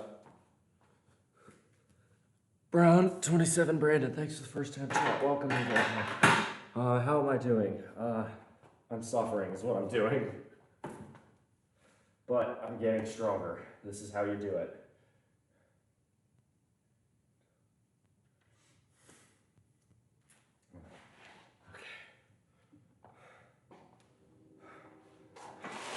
So we got one more set left. It's gonna be Romanian deadlifts at 250 pounds. Brown 27 Brandon, oh, thank you for the follow too. Welcome, glad to have you. How'd you find my stream? You don't mind me asking. Ooh, all right. The Ring of Fire. There we go, by Social Distortion. That's a good song.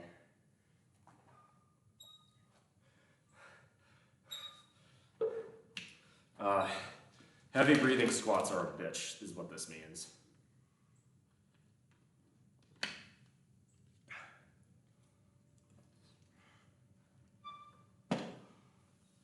Everything below my legs is just in incredible pain.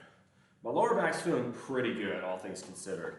It's a little bit sore, like if I bend over, I try to touch my toes right now, I feel a little stiffness in my lower back, but it's mostly glutes, hamstrings, and quads, so that's good. That's what we want.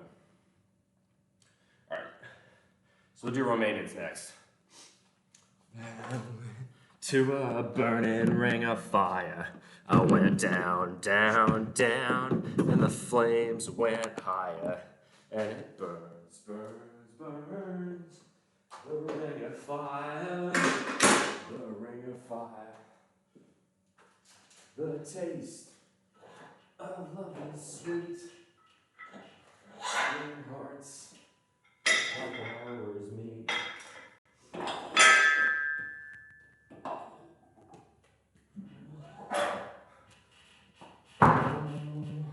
With the fire went wild, I fell into a burning ring of fire. I went down, down, down, and the flames went higher. And it burns, burns, burns, the ring of fire, the ring of fire.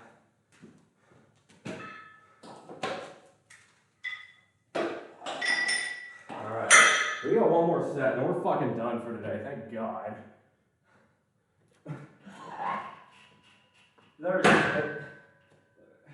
I've never ever met a more painful exercise than these breathing squats.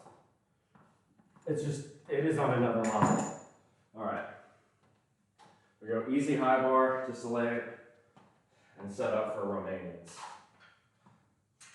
God, this feels like a hat now compared to 350. This feels like nothing.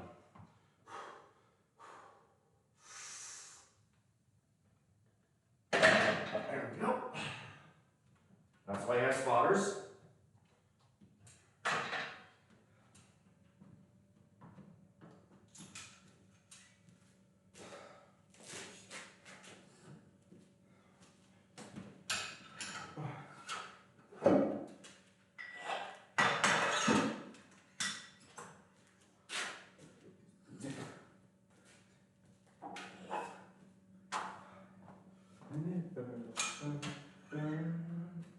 The ring of fire, the ring of fire.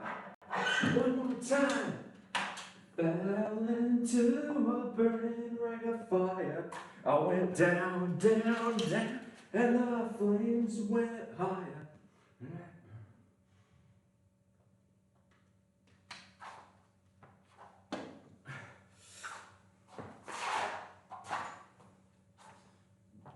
Okay, so let's see here. I didn't need it quite that low. That'll do. So, for those of you who don't know what a Romanian deadlift is, I'll just walk you through it. So, a deadlift is the simplest exercise in the sense of what you're attempting to achieve, right? A deadlift is very simple. The weight is on the ground. You pick the weight up and you lock your hips. Simplest exercise in terms of mechanics, right? You're just lifting the weight straight up. That's the whole idea. The Romanian deadlift takes this concept and flips it on its head. What if, instead of focusing on the explosive power up, you focus slowly on the concentric motion down, and you keep your legs almost locked.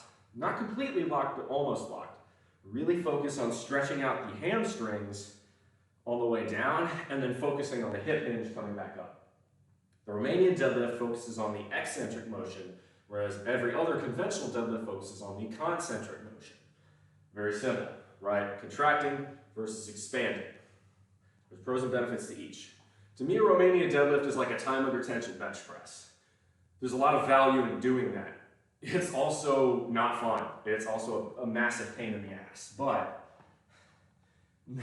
no pain, no gain, right? Super squats itself says to do stiff-legged deadlifts in the book. I personally don't see the value in doing stiff-legged deadlifts. I think Romanians achieve the same thing with less risk to the back, and they fire off the hamstrings a bit more.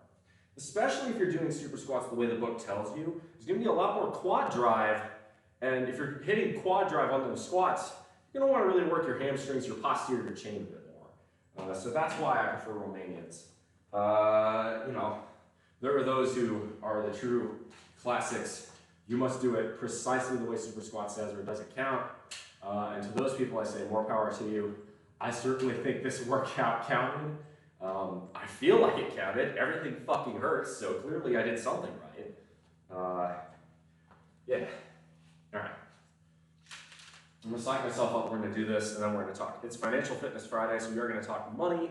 We'll wrap up and probably, do our normal Q&A at the end. Has this workout been slow? Yes. Actually, I didn't really start working out until about 11:05. So it's about a 2-hour workout. Now the book says you should be able to do this workout in about an hour. And to that I say, fucking how? The book also says to take a few minutes to psych yourself up. I'm like, bro, how much time are you allowing in between each set? I don't understand that. It's asking for max intensity. To me, max intensity means you're going to need to take more time in between each set to rest properly.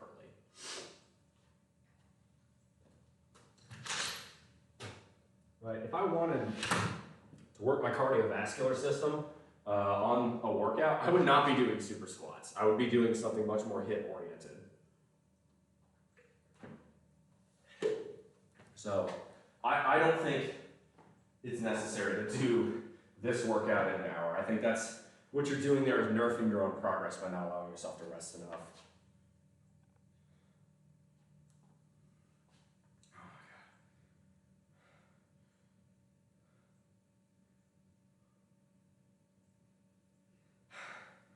Holy shit. Okay, so someone sent me a screenshot from the last set, or from the last rep on my 20 rep. Dude, it's wild what my rib cage looks like. That's exactly what I'm looking for, though. So yes, I'm doing this right, is what that's telling me. All right, I'm gonna get my last song going for this is actually gonna be Tusk by Fleetwood Mac. Now, I know what you're thinking. What the fuck is a Fleetwood Mac song doing in a workout? But this one in particular is the one off of their 1997 reunion concert, The Dance.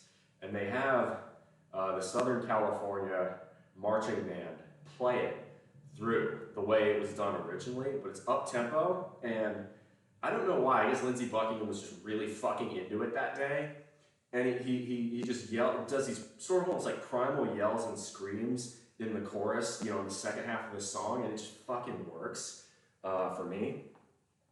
Anything like that, where you've got kind of that chorus, that beat, that call and answer, it's almost sort of a hypnotic vibe. That's why I like Dominance and Submission, like the Oyster Cult, you know, for things like that. To an extent, Ride the Lightning by Metallica has this. There's some songs that have it and some that don't. All right. So I want 15 here, that's the goal. If I get it, I get to go up 5 pounds next week. So, or not next week. Jesus Christ, I have to do this on Sunday. Oh, that's gonna be death. Hopefully I'm feeling better. If I feel better, I'll probably be okay. I'm gonna do a lot of resting today, is I think what the answer to that is. Limitless Fitness was mentioning dating in here earlier. I don't want to circle back on that. So there's a chance, it's non-zero at this point, that I am not in South Carolina in 2024. And as such, if I move, it's going to be a place with a substantially better dating market. You know, it's really just a numbers game, a sheer volume of numbers game. And as such, I'm even less incentivized to try dating around here than normal. It's not like there are many options to begin with, and it seems pointless to me. So I'd rather bundle up, work on myself as much as I can if I end up moving. Now, if I stay here, I'll have to cross that bridge. But if I were to put odds at me staying, I'd say it's 50-50. 50-50, I stay or I go. I've already gotten an offer from one of the places. I sent them a counter offer. Haven't heard back yet. I don't want them to take it any faster than I have to. I'd like it to go nice and slow, so we're good. All right. Looking fresh. Dude, I'm anything but fresh right now. I got a cold, and I'm feeling like shit. But that ain't gonna stop me. All right. Strong like bull, baby. Last set. Romanians, this is 250 pounds. My hands are sweaty, so I need a paper towel. Because if I'm doing dual overhand grip, yeah.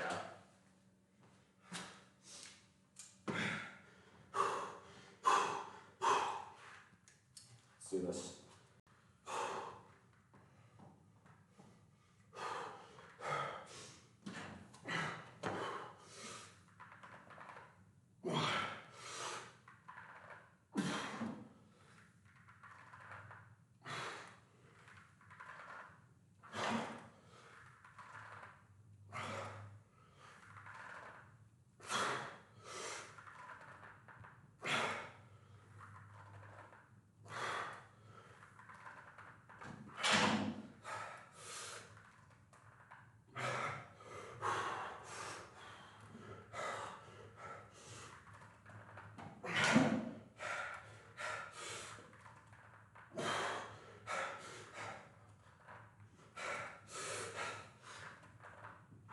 Come on! Ow! Oh, my grip failed. But I got him. I got 15.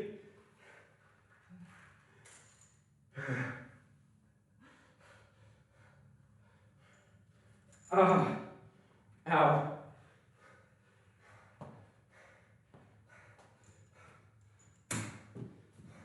Fingers are fucking ghost white there.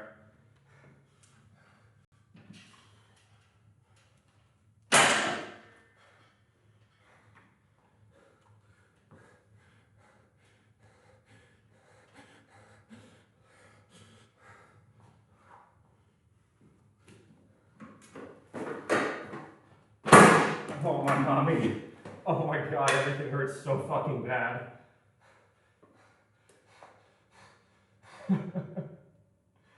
Oh, oh my god.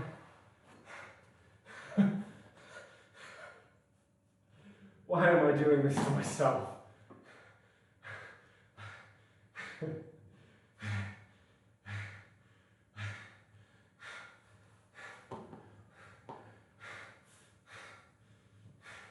So there will be times where I sometimes say, how about you want it? How about you fucking want it?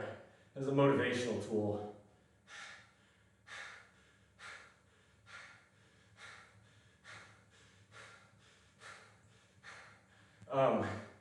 Today's not one of those days. I'm saying that unironically. What the fuck am I doing? Is it really worth it? Are the games really worth suffering through this level of pain? Alright, you know what? I feel like I've earned this as a song to play. Because God only knows. If I tolerate doing this, pain, I agree, pain can be beautiful. That's exactly why I'm going to play this next song. It's called Venus and Furs by the Velvet Underground. If you know, you know. One of the best albums from the 60s. It was a commercial flop, but every band that got it, or every person that bought that record, started a band. Like, you listen to the Velvet Underground, like they were producing that wall of sound approach in 1967. You didn't hear music like that, you could argue, into the 90s.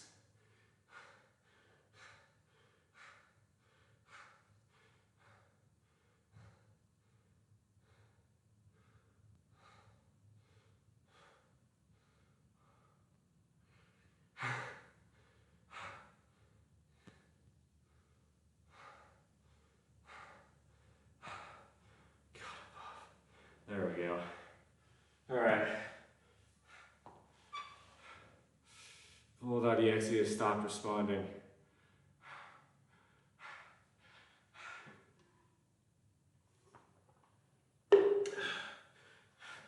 You gotta ask yourself how much you want it. If you want to succeed and thrive in the iron game, that's why I love weightlifting. There's only one determinant of success in the iron game, and that's how hard you're willing to work. Genetics, you know, coaching, they all play a small part. Hard work will put you in the top 10%. It's just that simple. Willingness to fight through the pain will put you in that top 10%. Now, if you're not genetically gifted, you may not ever become a world champion powerlifter, but you don't need to do that to be what most people would consider really fucking strong. Oh god, I think I'm gonna barf. Oh. Oh. Now this is new.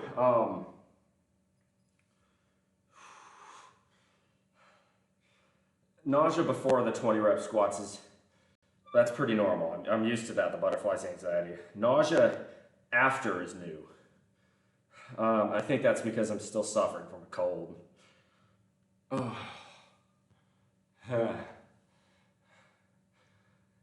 I am tired. I am weary. I could sleep for 1,000 years. 1,000 dreams that would awaken. Different colors made of tears. Or the post-workout high is incredible though.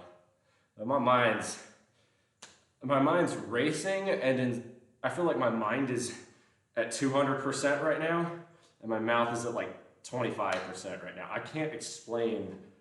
If you've really had a 10 out of 10 intensity workout, you know what I'm talking about. Like, under that weight, if you don't get that primal urge of, you better fucking hit this or you're going to get crushed, you're going to injure yourself, you know, or worse. It's that it goes deep. It goes so deep.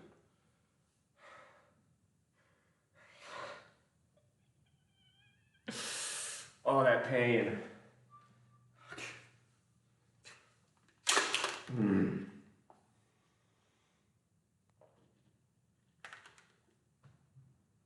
I'm still shaking a little bit.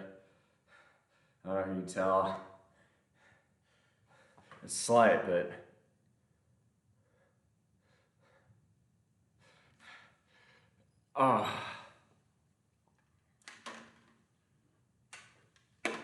taste the whip of love not given lightly. Taste the whip, now believe for me. Oh man.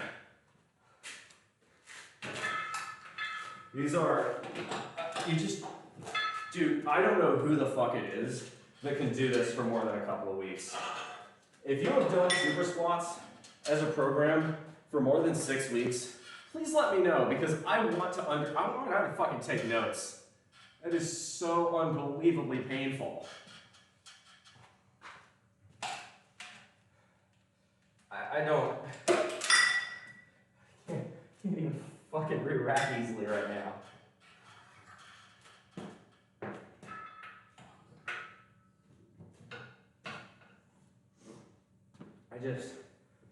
God, it's addictive.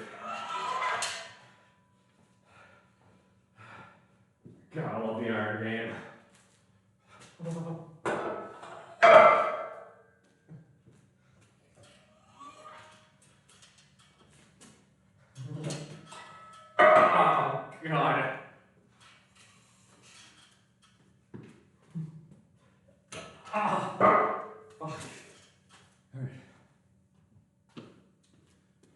Oh shit, we got a raid. I just saw that. John the Asian TV. Thank you for the raid. I'm gonna give you a shout out. How are you, John? Oh, Wendy's, were you the one who told me, or who guided the raid? John the Asian TV. I hope you had a good one, man. I'll give you a follow. Oh, thank you for the raid, brother. How you doing? Working out some chest, I see. I worked everything today. It was super squats. I'll run through the workout for the readers. Let me finish re-racking. We're done now. Just gonna talk. I'm in a tremendous amount of pain actually right now. I get though. Okay. The biggest problem with this is like you're not gonna understand when you start doing squats. You learn very quickly what overtraining actually feels like. The idea that, right, so I'm gonna have to do this same thing with 5 more pounds on that squat rack in 48 hours.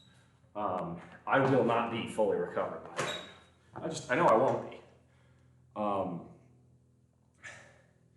Being able to deal with that excruciating pain is where growth comes from. How long am I going to be on for? Really, as long as the chat is active, asking me Q&As. I just finished my workout. Let me run through this workout with you. Got Heroin by the Velvet Underground. Actually, a pretty good cool down song. So, did 3 sets of 10 at 135 behind the neck press, shoulders. 3 sets of 9 at 240 bench press. 2 sets of 14 at 155 bent over rows. 2 sets of 50 dumbbells, 9 reps apiece curls. A set of power cleans, 12 at 95 just to warm up. A set of squats, heavy breathing squats, 3 breath pause minimum between each one. It's like a 2.5 minute set probably. 20 reps at 280. 3 sets of calves, each 20 reps, 1 at 330, 2 at 350. 2 sets of pullovers, 2 sets of Raider pulls, and 1 set of Romania deadlifts at 250, 15 reps.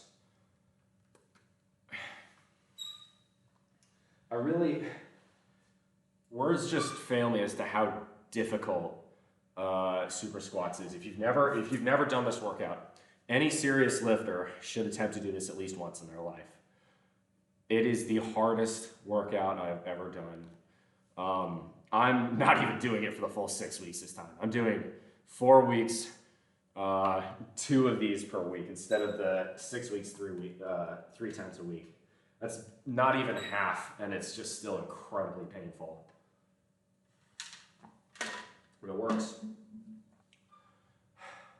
Okay, so here's what I'm gonna do. This is now that we're finished. Okay, we're gonna do the Q&A section of the stream. It's Financial Fitness Fridays, and the reason we do Financial Fitness Fridays is because this is the only time where I am streaming and the stock market is open. So we can talk about investing, we can talk about financial independence. The countdown clock is right down there.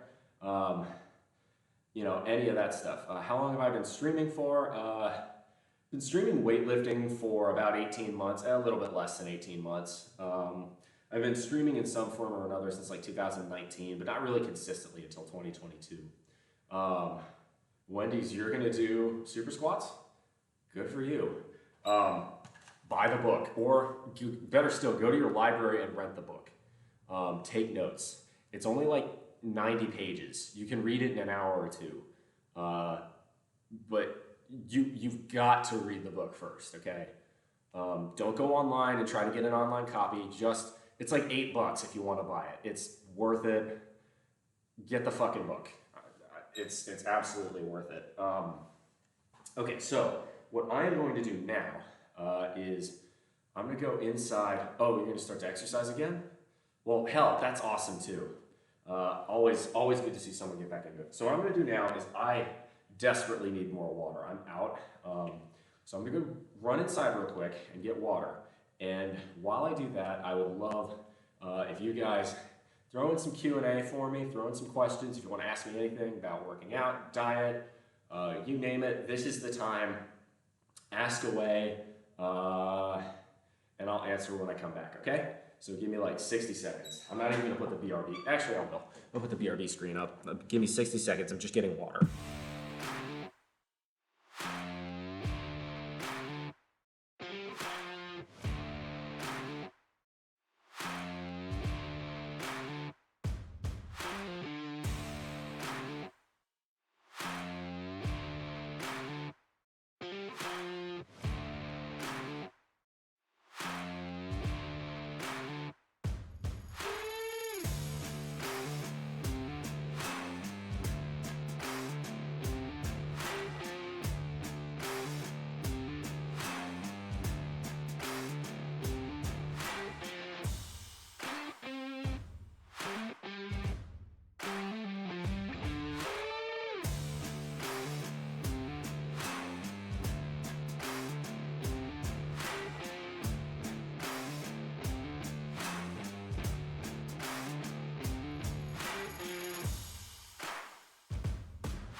Okay, I'm back.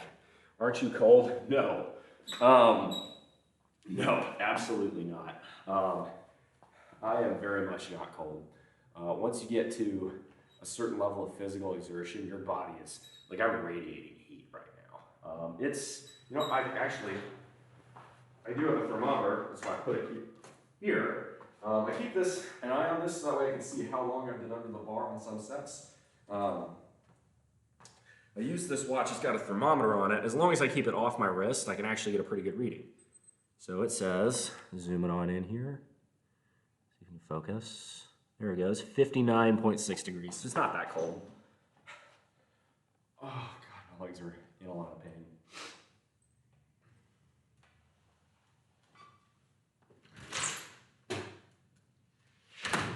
So, I have a new tool though to talk about things.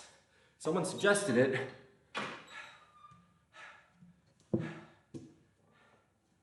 Boom, got a whiteboard now. I've got markers, so talk about financial concepts.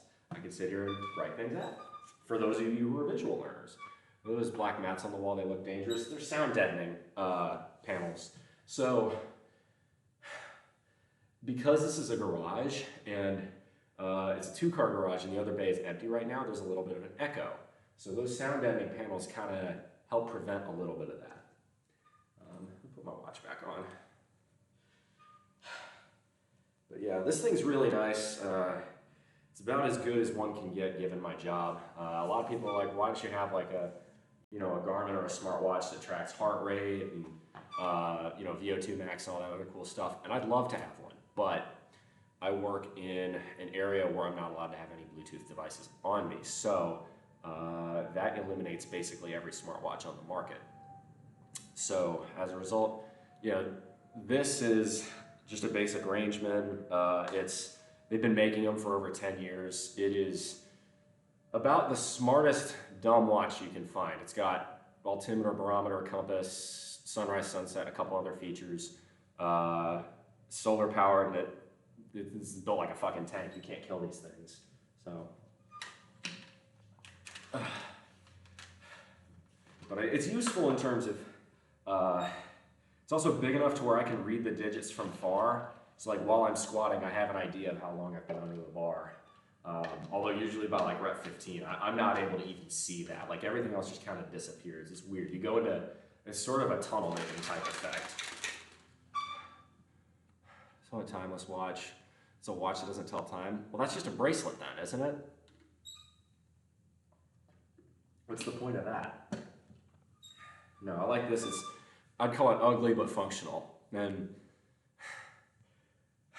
if you know, like a lot of people who are into G-Shocks in particular, they tend to be like three really big favorites. It's the Square, the original design that was kind of created in 1980 something or whatever and just kind of never updated. It's the Three Eyes one. That's pretty basic. You see that on like military and police type guys, and then it's the Rangeman. The Rangeman's just a little bit more money, but it's got a few more tools on it. Conversation starter, I guess. I suppose it's a conversation starter, but you could do that with any, piece of clothing or jewelry. I mean, I could have a conversation about this. I think I just kind of did. So why not pick something that's functional? Yeah, people might say, but that's ugly. I don't give a fuck. It's useful. I don't have any, I'm very much a practical person. I'm not interested in fashion, so to speak. I can appreciate beauty.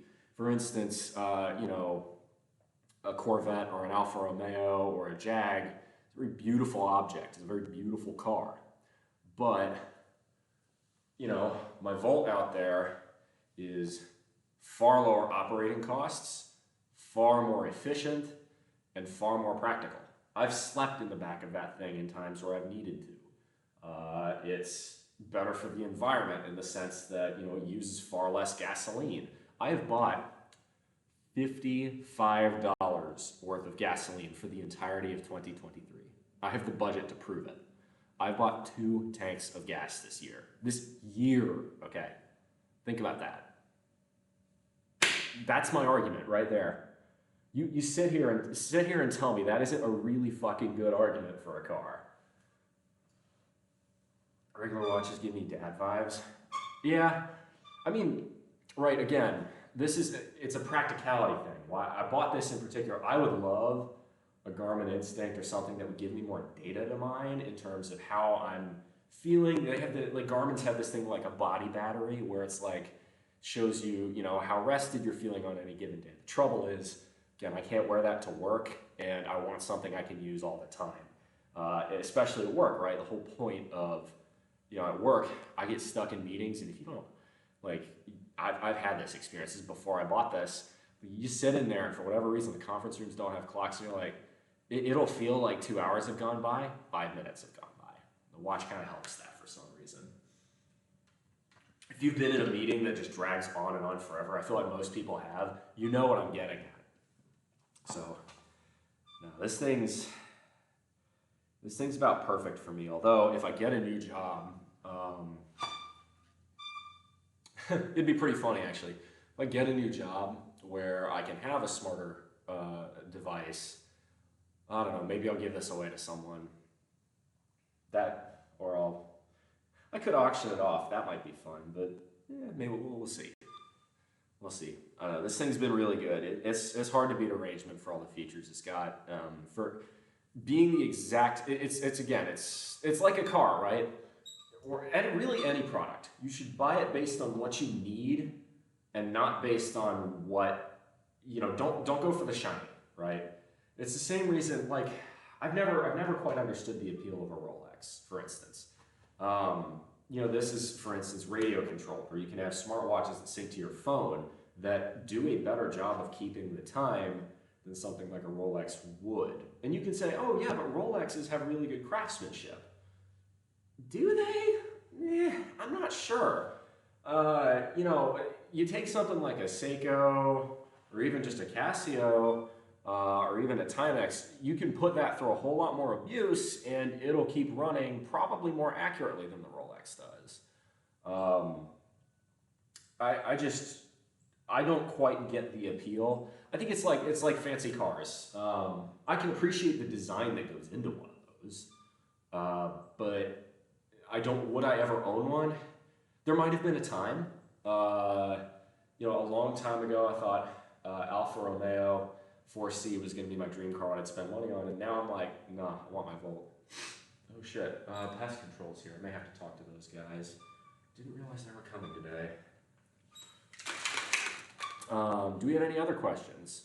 What does everyone think of seaweed? Seaweed's good for you. It's healthy. It's really nice if you're starting to cut. Seaweed's good on sushi. Seaweed salad's really good for you. Just be careful of how you prepare it.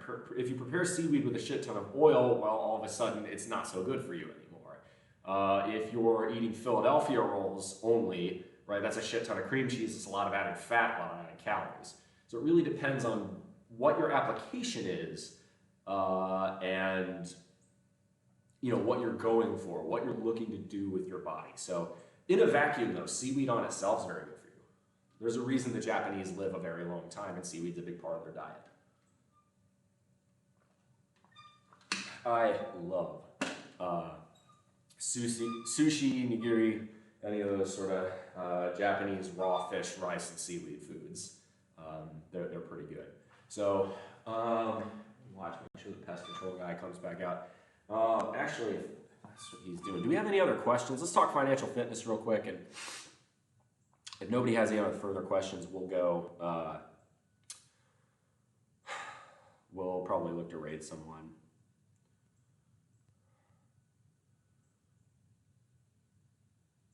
Oh, Limitless is live. We're definitely raiding her. I love it. Like, I'm very easy. If you want me to raid you, hang out in my chat for like 5 minutes, and it's gonna fucking happen. So I know who we're raiding.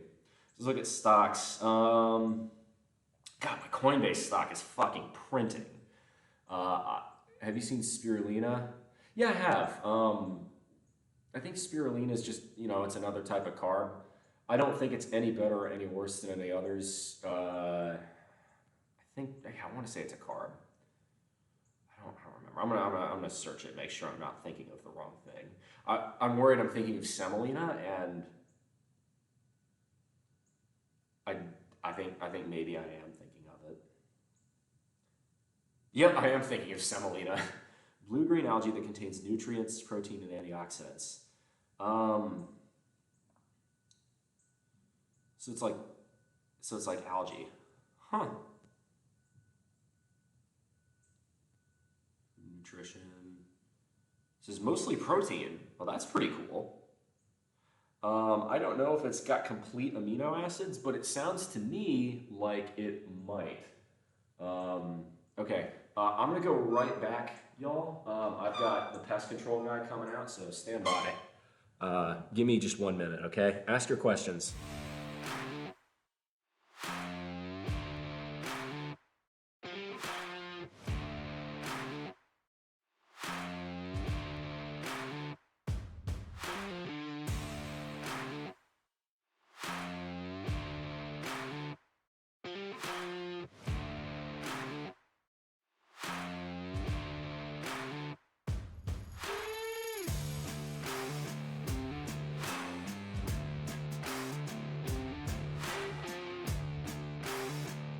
Sorry about that, y'all. No, is it bad? You said pest control on my first thought for RuneScape. No, it's not. So here in South Carolina, it does not get cold enough, and I'm only putting my shirt on because he's here. Actually, you know what? Fuck it. The shirt dominance. It's too warm in here anyway. So here in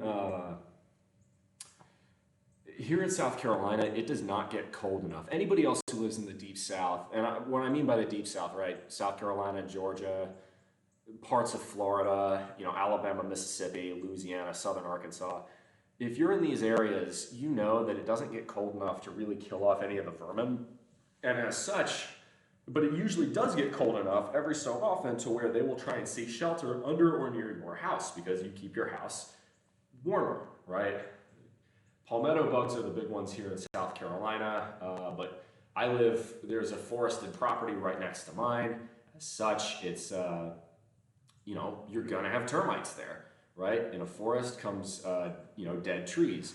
What do termites love chewing on? They love wood, so it's gonna be the case. So yeah, you gotta have decent pest control protection around here. Give a shout out to Aiken Pest. They do a pretty damn good job. This house is pest free when I bought it. The previous owner used Aiken Pest, been using them since like the 90s, and so I'm kind of cool with it. Yeah, he's just checking for termites. This is actually kind of cool to watch. So thanks for coming out, by the way. Yes, sir. So give a shout out to your business on the live stream. Shout out to the pest controller sponsors of the stream. Now, they're not the sponsor of the stream. I pay them to be here, so that's not how that works. Although, they do pretty good business. Look, if you don't have pest control on your property in the deep South, you're asking for trouble. It's just gonna get, you're gonna get got. It's just kind of how it is.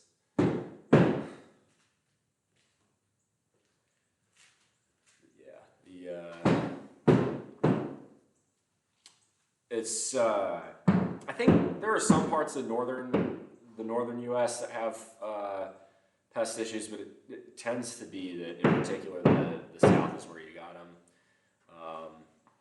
He's just chilling. There we go.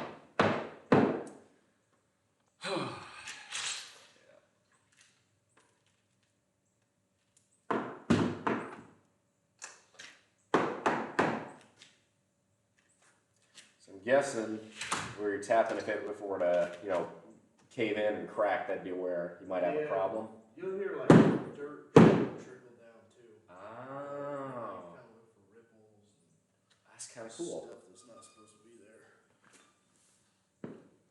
Yeah, Oh, we got a new follower. Thank you very much, OK Sports 6. Welcome to the bullpen. Glad to have you on board. If you need to move stuff to get to that wall, by all means, go for it. All right, thanks. Yeah. If you want my help moving anything, just ask. But other updates to the house. I was originally gonna. So there were some bushes out in the front yard that were just. They were pretty. I actually liked the way they looked, but they were a magnet for mosquitoes, and by far and away the worst pest in this part of the country is mosquitoes. If you ask me, they are extremely aggressive where I'm at. Please don't ask for help. I'm so sore. You gotta be, hey, Southern man, you gotta be polite. But I was really hoping I didn't have to do anything. 100% read my mind perfectly there. But mosquitoes are the worst part. So I tore out all of those bushes and I'm covering it with mulch. I originally was gonna cover it with rocks, but two things. One, it's extremely expensive. And two, cedar mulch is naturally insect repellent. So I'm hoping if I put fresh mulch on it, it's like, $40 to buy new mulch. It's gonna make insects fuck off from my front porch, and that means I can use my front porch more instead of becoming a walking, steak buffet for mosquitoes. Strong like bull, attract mosquitoes like steak. No, it's wild. Let me check Actually, let me check the stock market real quick. I was about to do that, and then we got distracted. Stock market. God, another green day. Looks like December's starting off well. NASDAQ's about even. The Dow is up. S&P's about even. See, it's cold as balls over here, so no mosquitoes, but I can't feel my fingies doing some. Well, see, yeah, no, okay. Mosquitoes are nowhere near as bad in any part of Europe as they are in North America. I'm going to give you, there are a couple countries, so there's actually mosquito prevalence maps for multiple different species of mosquitoes. The problem is, due to transatlantic slaves trade, in other words, I'm blaming the British for this. Yes, Crossbow, I am. Due to the transatlantic slave trade, one of the things that got brought over, along with crops like sweet potatoes and corn and tomatoes, all that jazz, to the New World was mosquitoes, in particularly foreign and invasive kinds. The two biggest ones are the Asian tiger mosquito and Aedes aegypti, the African mosquito. Turns out Aedes aegypti in particular really, really likes the deep south. And if you look on a map, the parts of the deep south, really South Carolina, Georgia, Alabama, Mississippi, Louisiana. Louisiana is the worst place for mosquitoes in the world, I'm convinced of that. But anywhere in the deep south has the same level of mosquito prevalence as sub-Saharan Africa, India, or Southeast Asia, like Vietnam. And the reason for this, right, Africa, you're going to have more on the Aedes aegypti, but you're not going to have the Asian tiger mosquitoes there. Asia, you're going to have the tiger mosquitoes, you're not going to have Aedes aegypti. Here you have them both, and they are extremely aggressive. Brett B. Regina, I'm not saying the rest of that. That's a really long name. Welcome. Thank you to thank you for coming in. Welcome to the bullpen. Thank you for watching the stream. But as such, the Deep South is extremely infested with mosquitoes. They are just unbelievably aggressive here. And the other issue is, right, so this is why I used to live in Texas. Now, Texas is just as far south as the rest of the Deep South. The mosquitoes aren't quite as bad because Texas tends to be a bit windier. Mosquitoes don't fare very well in windy areas. Unfortunately, the Carolinas are very still. You don't get much in the way of breezes here. And as such, yeah, the mosquitoes will come out to feast. And they're a 12-month-a-year problem. If you guys have watched my stream for a long time, you'll remember last January when I was still swatting mosquitoes in here. Thankfully, I appear to not have any in here today. Knocking on wood there. Hey, DH Cat, thank you very much for the follow. Welcome on in. So, anyway, we're talking about financial fitness. It's Financial Fitness Friday. If you've got questions about the stock market, about financial independence, this is the time. And if you are a visual learner, we have a new little thing here. Got ourselves the whiteboard. So that's kind of fun. I've got markers over there. So that's that. Yeah, I've been watching the stock market. So November was extremely good for the stock market. Prices and pretty much everything went up across the board. Now I'm going to highlight probably my favorite stock, and it's actually down right now. It's a risky stock, okay? These guys were a SPAC, they came out, but I've done a lot of research on the underlying engineering for the product. I think they've got something that cannot be matched even by Tesla, okay? The company's name is RE Automotive, so that's REE as the ticker. I'm not a financial advisor, okay? So this is just, I am just some dude, okay? This is my investment thesis on this stock. Take it for what it's worth. I believe RE Automotive is set up for success. Yeah, okay. The name RE, you can go ahead and insert your meme here. Although, frankly, that probably gives it an X factor with the Wall Street bets crowd, who could absolutely just, for whatever reason, fall in love with that stock and send it skyward for no other reason than for shitposting. Yes, that's technically something that could happen. I'm talking about the actual company. Actual company, what RE does is they've created a platform centered around the RE Corner. They do automotive work, right? It's RE Automotive. The RE Corner, the idea is, what if, instead of with a conventional cargo van where you've got an engine, a drivetrain, transmission tunnel, and axles and all that jazz. You've got 4 independent drive-by-wire and steer-by-wire corner motors and hubs. In other words, all the suspension, all the powertrain, it's 4 electric motors, are in the wheel hub. As a result, well, what does that give you? It gives you a flat load floor. That flat load floor means you've got way more cargo capacity for the same size van as something more conventional. That's a huge deal, especially say in European markets where the streets are much narrower, and you're gonna have a harder time getting in and out of places with, say, a Mercedes-Benz Sprinter. Furthermore on this account, right, think about this. Those 4 independent motors, if they're drive-by-wire and steer-by-wire, you can get 4-wheel steering. Makes the turning radius a lot smaller. Makes, again, delivering in tight areas a really, really easy option. So that's the underlying principle behind it. The engineering's really sound. I've been watching them. I've watched Sandy Munro. If you know who Sandy Munro is, you're a mechanical engineer. What he does is he does takedowns of different vehicles. He's done Teslas. He's done mostly electric vehicles recently, but he'll do takedowns of basically everything. Just tear down it and just analyze how this was designed, how this is engineered, how he thinks it will stand up to the test of time. And what's interesting is that the way he has changed his view on Tesla, I think. He said a lot of the early Teslas had QC problems, but the company has learned really well, and now he thinks it seems like Tesla puts out a really good product. I would agree. I'm not using Tesla as a comparable here because what RE is doing is creating commercial vehicles. What Tesla is doing is creating, passenger vehicles for the most part. Tesla's working on the Semi, but that's a small chunk of their total business. So what RE is trying to do is if they can break into the market, they're projecting, assuming they can, stave off, running out of bankruptcy due to production costs. They got to have enough capital to get through. That remains to be seen. That's the big question. That and their sales. They've got enough sales and orders listed. I think a book value of like 45 million, 43 million, something like that, coming up in 2024. And they're claiming, Re's claim is they're going to have 1 billion cumulative orders from 2024 to 2026. I think that's pretty reasonable, given the technological superiority of what is being done.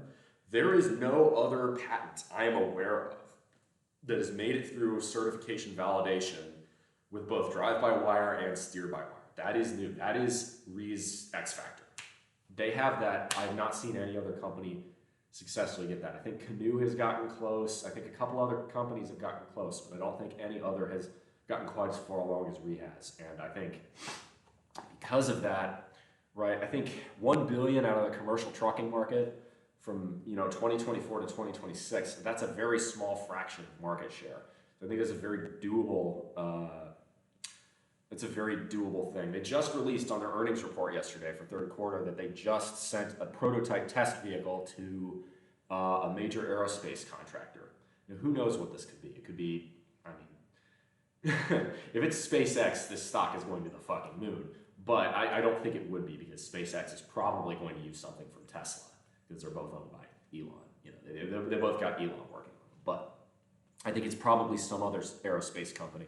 If it's something like Lockheed, or given that RE is an Israeli-based company, could very easily be an Israeli aerospace company.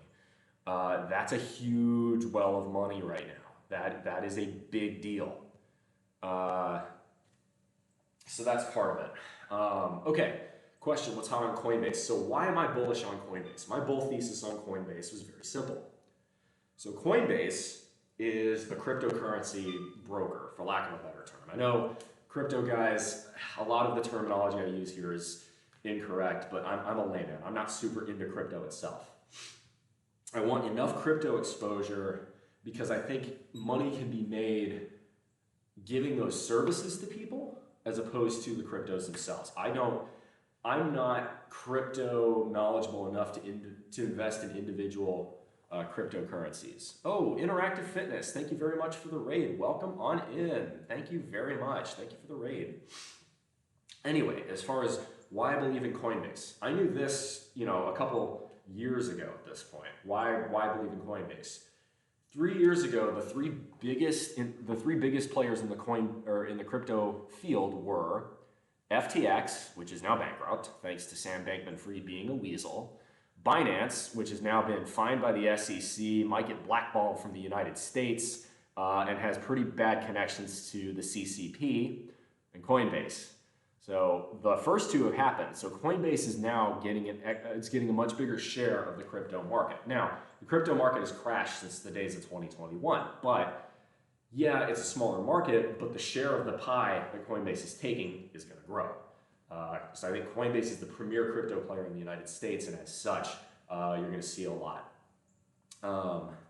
I've been a shit in Bitcoin, that's about it. See, I don't have any crypto investments. I'm not interested in investing in crypto. Don't buy the gold, buy the shovel manufacturer, so to speak. So thank you very much for the shout out, Interactive Fitness. I'm gonna give you a follow. There you go. So Interactive, what were you doing today? So that's why I own Coinbase stock, and it seems to have been a pretty good choice. I'm more or less at break-even point. My average was originally like 160. I've averaged it down to about 130, and the stock's at about 130 right now. I do have a call. I've sold a covered call at 150 for January 19th, 24. So if that hits, okay, I make a decent profit, and I decrease my, I get $15,000 of liquidity to come back to me. If I don't hit it, that's awesome. I can start going theta gang with this stuff, lowering my cost basis even further, turning it into effectively a dividend stock. I'm a big fan of selling covered calls on volatile stock. It's a theta gang type of strategy. It's just something I think works pretty well. So, do we have any other questions? Diet, fitness, investing, anything of that nature.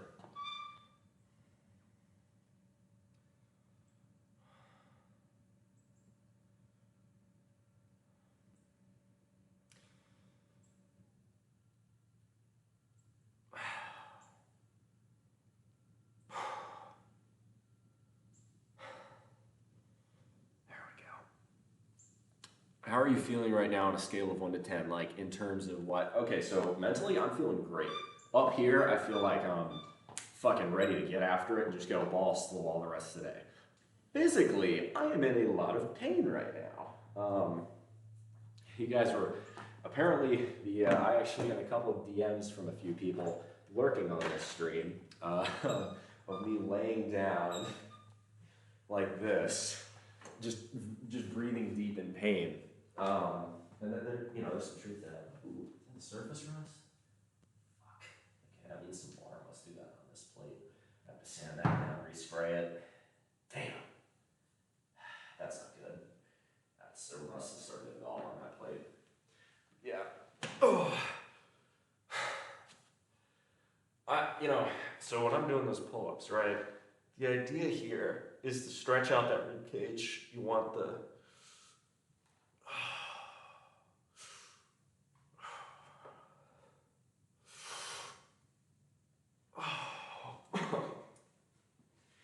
it's just that's the entire focus around super squats. It talks a lot about that. TSM, good to see you. Big lift day. Hi chat. Yeah, definitely a big lift day. Rib cage looks nuts right now. That's the whole point of this. The book talks about expanding the rib cage. It's why you do the Raider pull, which I was doing earlier. It's why you do the overhead pulls, the pullovers, which is the light dumbbell. You really, when you're doing those pullovers, the book talks about this, you don't need a heavy weight. You just need to let that light weight stretch your arms back and expand your rib cage. That's the idea. So you expand the rib cage, you can build more muscle on it. Also builds more capacity to get further oxygen into your system. When you're doing those super squats, when you're doing that 20 rep, you have to be forcing oxygen in your system. That's why I'm saying breathing like a steam engine. So we've got 2 Raiders today. That is fantastic. I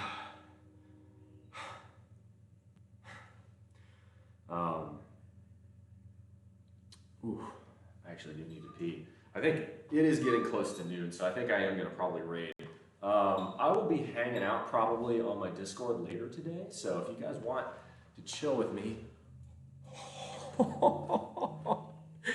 Oh, that hurts. We're gonna just go. There we go. Oh my God. Wow, that's painful. Yeah, I might need to go lay down. I got some other shit I need to do today. I need to finish putting mulch in my front yard. Might need to buy a couple more bags, but you know, c'est la vie on that one. Whew.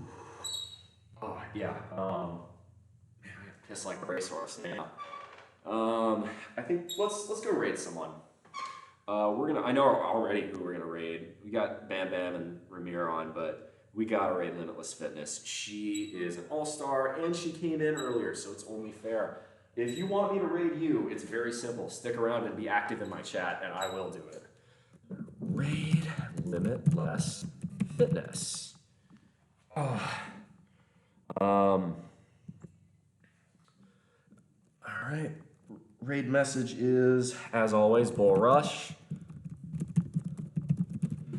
So I will be live tomorrow at 9, but we're not doing this. We're going to be resting. We'll play some Halls of Torment, RuneScape probably.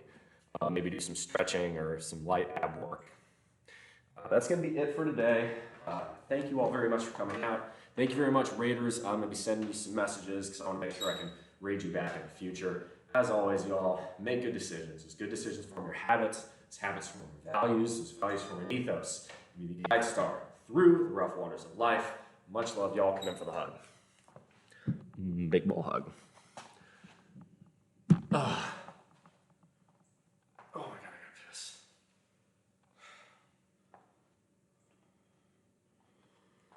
All right, YouTube.